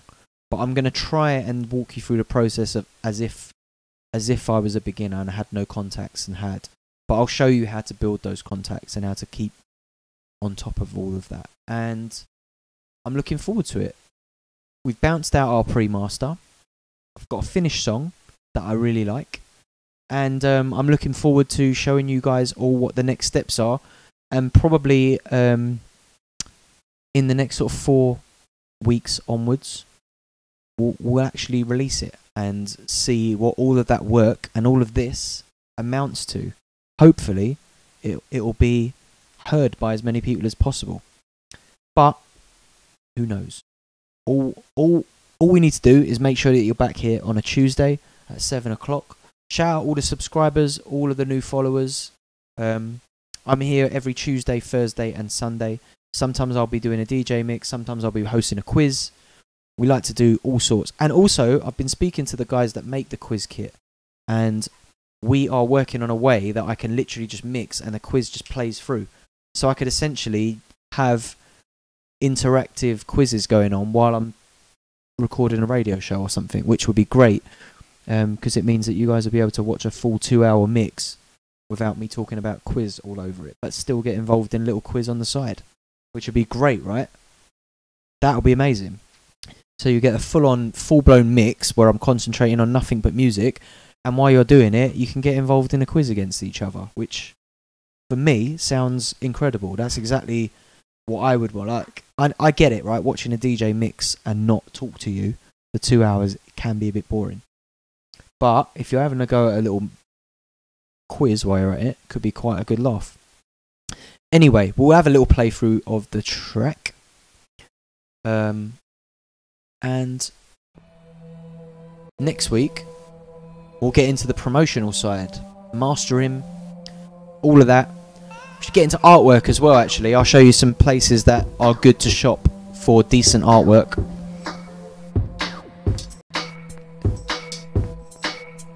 Or I'll show you how to do it yourself as well.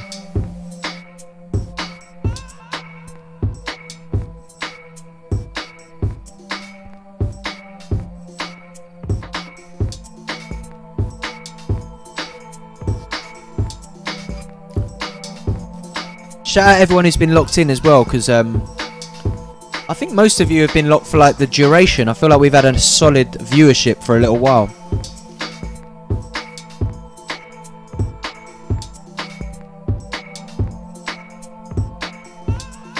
Shout out Serious Name for the bits as well, man. Respect.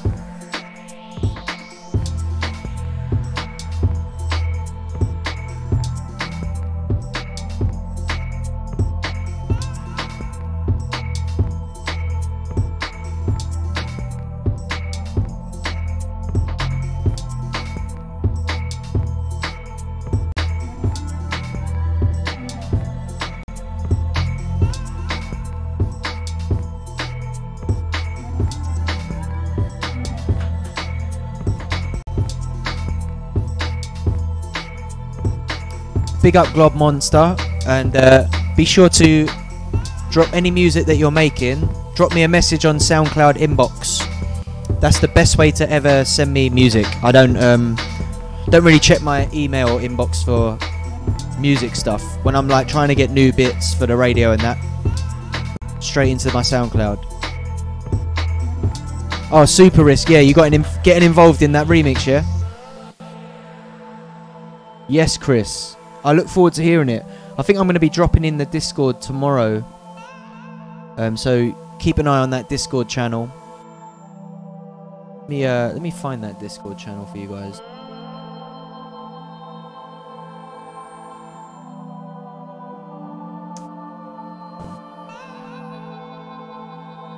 So the rules are just you've got till next Wednesday basically. You've got a week and a bit. And you can win £200 of studio credit with Pirate Studios. If you've never used their studios before, I use them myself to record. A lot of good tracks have been made in there actually.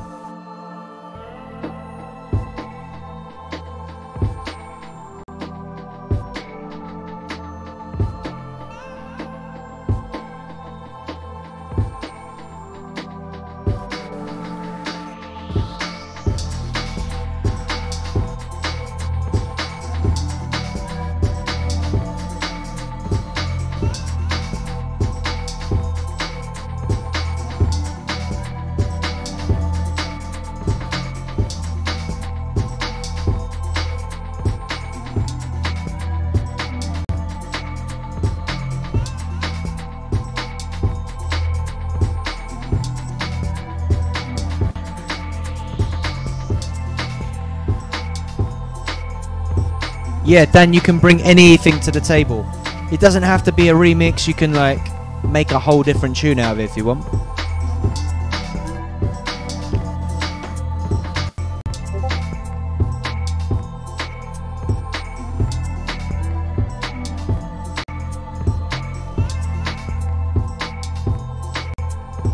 Yeah, exactly. Just make sure it's vibes.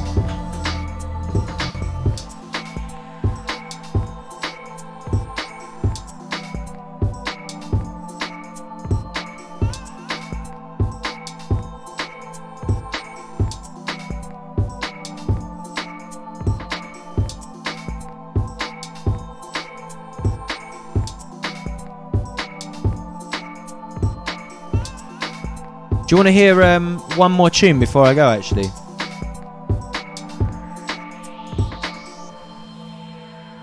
I've got I can give you guys a little blast of the track that I've been working on for the Wavepool 3 compilation. And it's almost done. It's into that final stage of production, if you like wave.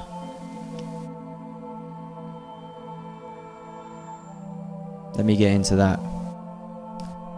The one with the brakes down, yes. So I kept the brakes in. Let me just save that. Super happy with that one. Get into this one. It's going to take a minute to load up now. I know it will. Actually, it's mostly Arturia synth, so it should hopefully be not too hard to open. Here we go. Analog Lab. Once that one's loaded, we should be good to go. And yeah, another song. Like, I've been on a bit of a roll production-wise. Meister Dubs. Check out the Wavepool compilation. Wavepool 2 has got like 30 odd tracks on it. Or like if you want to get into that from the beginnings of it, go to the Wavepool Mix 2015. That's still the kind of vibe that I'm on when I'm on that tip. Okay, so let's have a listen to this one. Ready? Let's take it away. This is my track for Wavepool 3.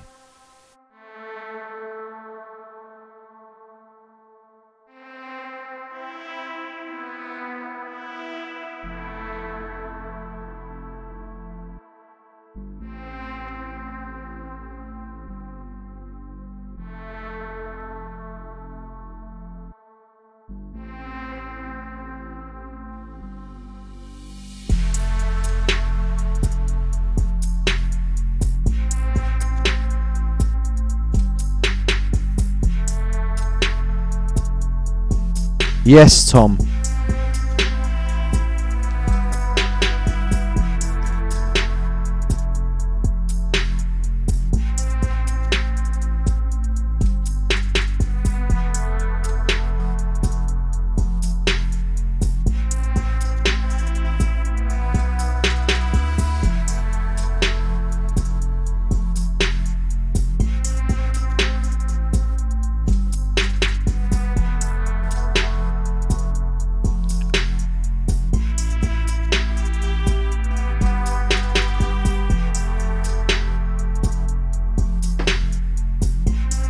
I think I need to shorten this first section a touch, to be fair.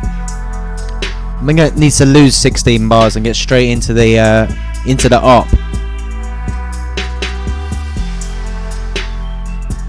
Like that should have come in 16 bars ago.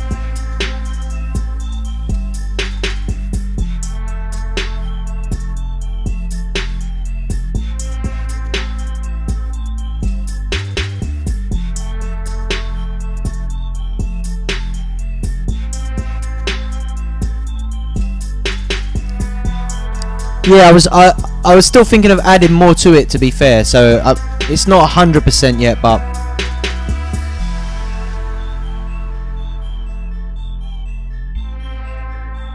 there are little sounds in there that you can't really hear, but they're too subtle.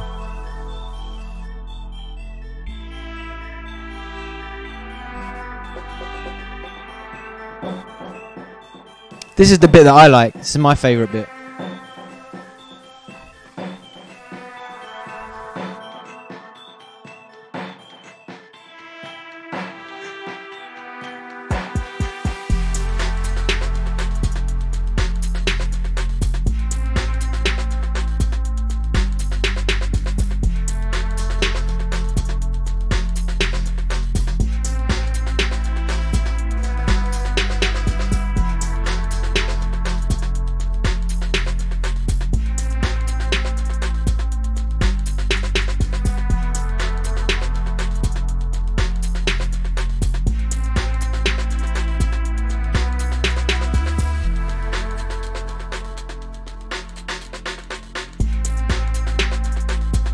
Yeah, the breaks make it, man.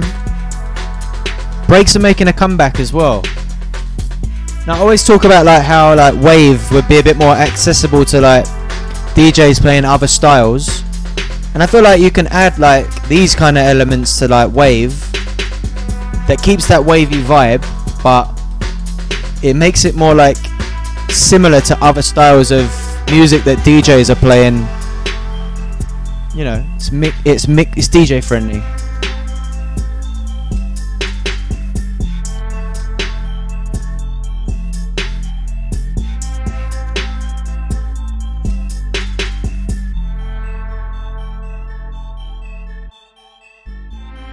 So yeah, a little bit of editing to go. The breaks edit the waves.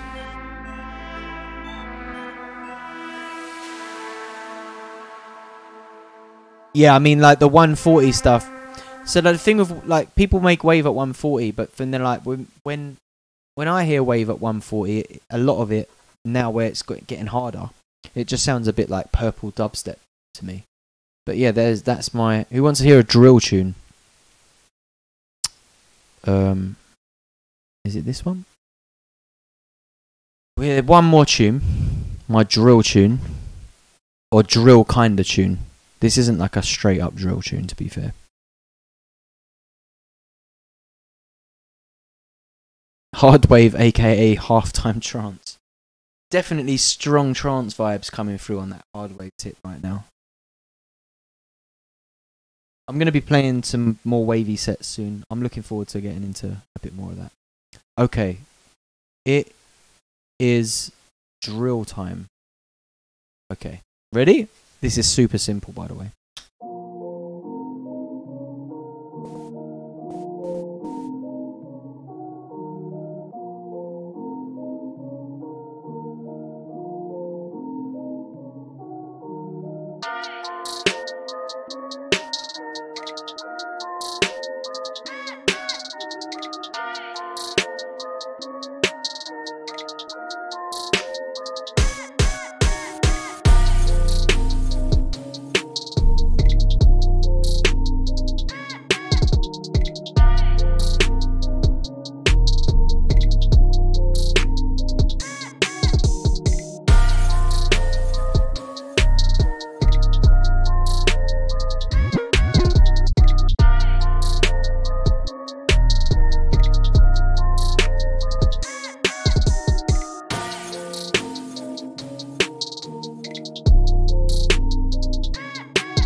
you want to hear a tune I did with Unknown P? Like an actual finished one?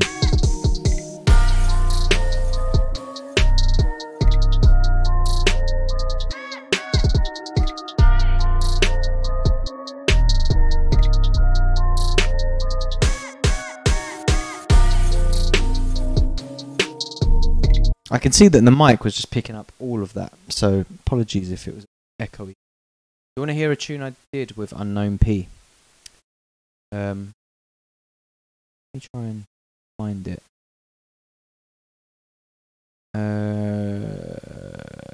Where is it? Where are we?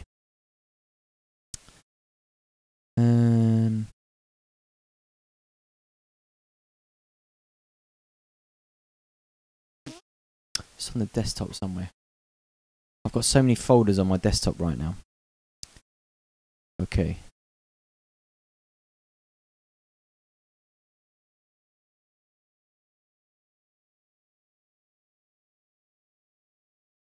Okay. I have to open this up in Audition. This is my tune with Unknown P and Big Nasty. This isn't a drill one actually. We did a more drill one. But here is a semi-finished track with Unknown P and Big Nasty. As the saying goes, behind every great man is an even better collage. And I went to Eton. I literally gave Prince William a wedgie once. But no, education is key, and that's why I learnt Latin before I learnt Clartin. Man went Eton. Pheasants are what man's eaten. If an op's tweaking, croquet sticker then beat him.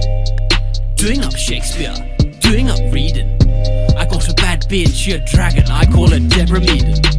Man went Eton, like King Henry. If I see a state school op, then trust me, I'm gonna make a dent in the Bentley. And nothing you can say can offend me. I'm an A-star jigger, champagne swigger. You got 2 F's like Fendi. My girl got a stiff upper lip, but her back and her hips are so bendy. Flow cold like a turkey twizzler. If I see a fox in my yard, I'll ring up the guards and tell them to put that fox in a Rizzler. See a girl at a clash, in a flash, I'll terminate her like hasta la vista. Unknown P and Big Nasty. Me on the buttons. Dot like Twister. Pow, pow, pow. Man went Eton. Pheasants are what man's eaten. If an op's tweaking, croquet sticker then beat him.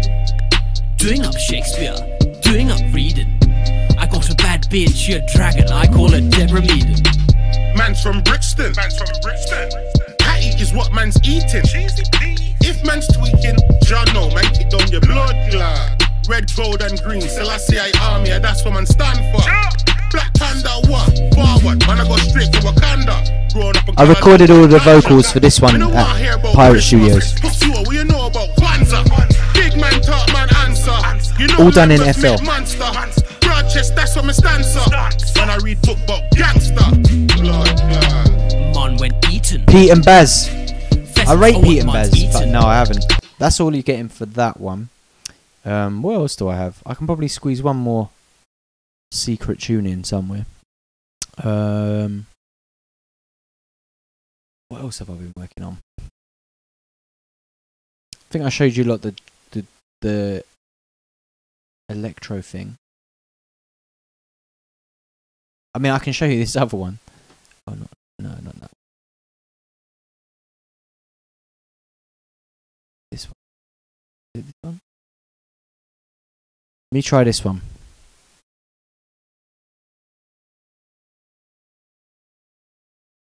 Hopefully this is the more finished one. Had the effects on it. It's like a more drill, another drill one, but like a different take on drill.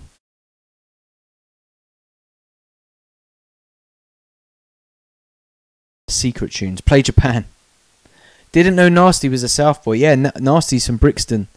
I've known Nasty for years, right? He used to come around when I lived at my mum and dad's. We used to record tapes in my bedroom at my mum and dad's house years ago when we were kids. Is it this one? Yes. Listen to this. This is a Stish drill special. I really like this tune. I like this beat. Let me know what you reckon of this. This is definitely the last one before I log out for the night.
No, the drill slides.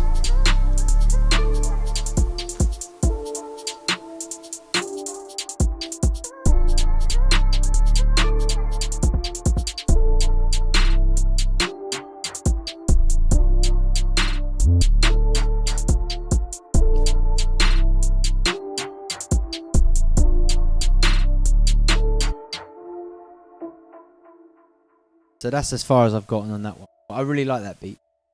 One of my faves. Anyway, guys, it's been an absolute pleasure, as always.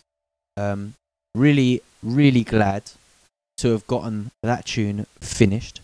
I'm definitely down to put some drill on some wavy vibes. It's so hard to make anything, any drill. Once, as soon as it starts to sound like drill, it just sounds like drill, though. It's like people saying like, oh, like hot, like, it's a mix of dubstep and wave. It's like, it's just dubstep then, because as soon as you put hard shit in wave, it's just hard, right? Not in the hard wave sense. That kind of makes a bit more sense. But when someone puts a fucking like screamy dubstep bass line in a wave tune, it's like, all right, it's just dubstep now.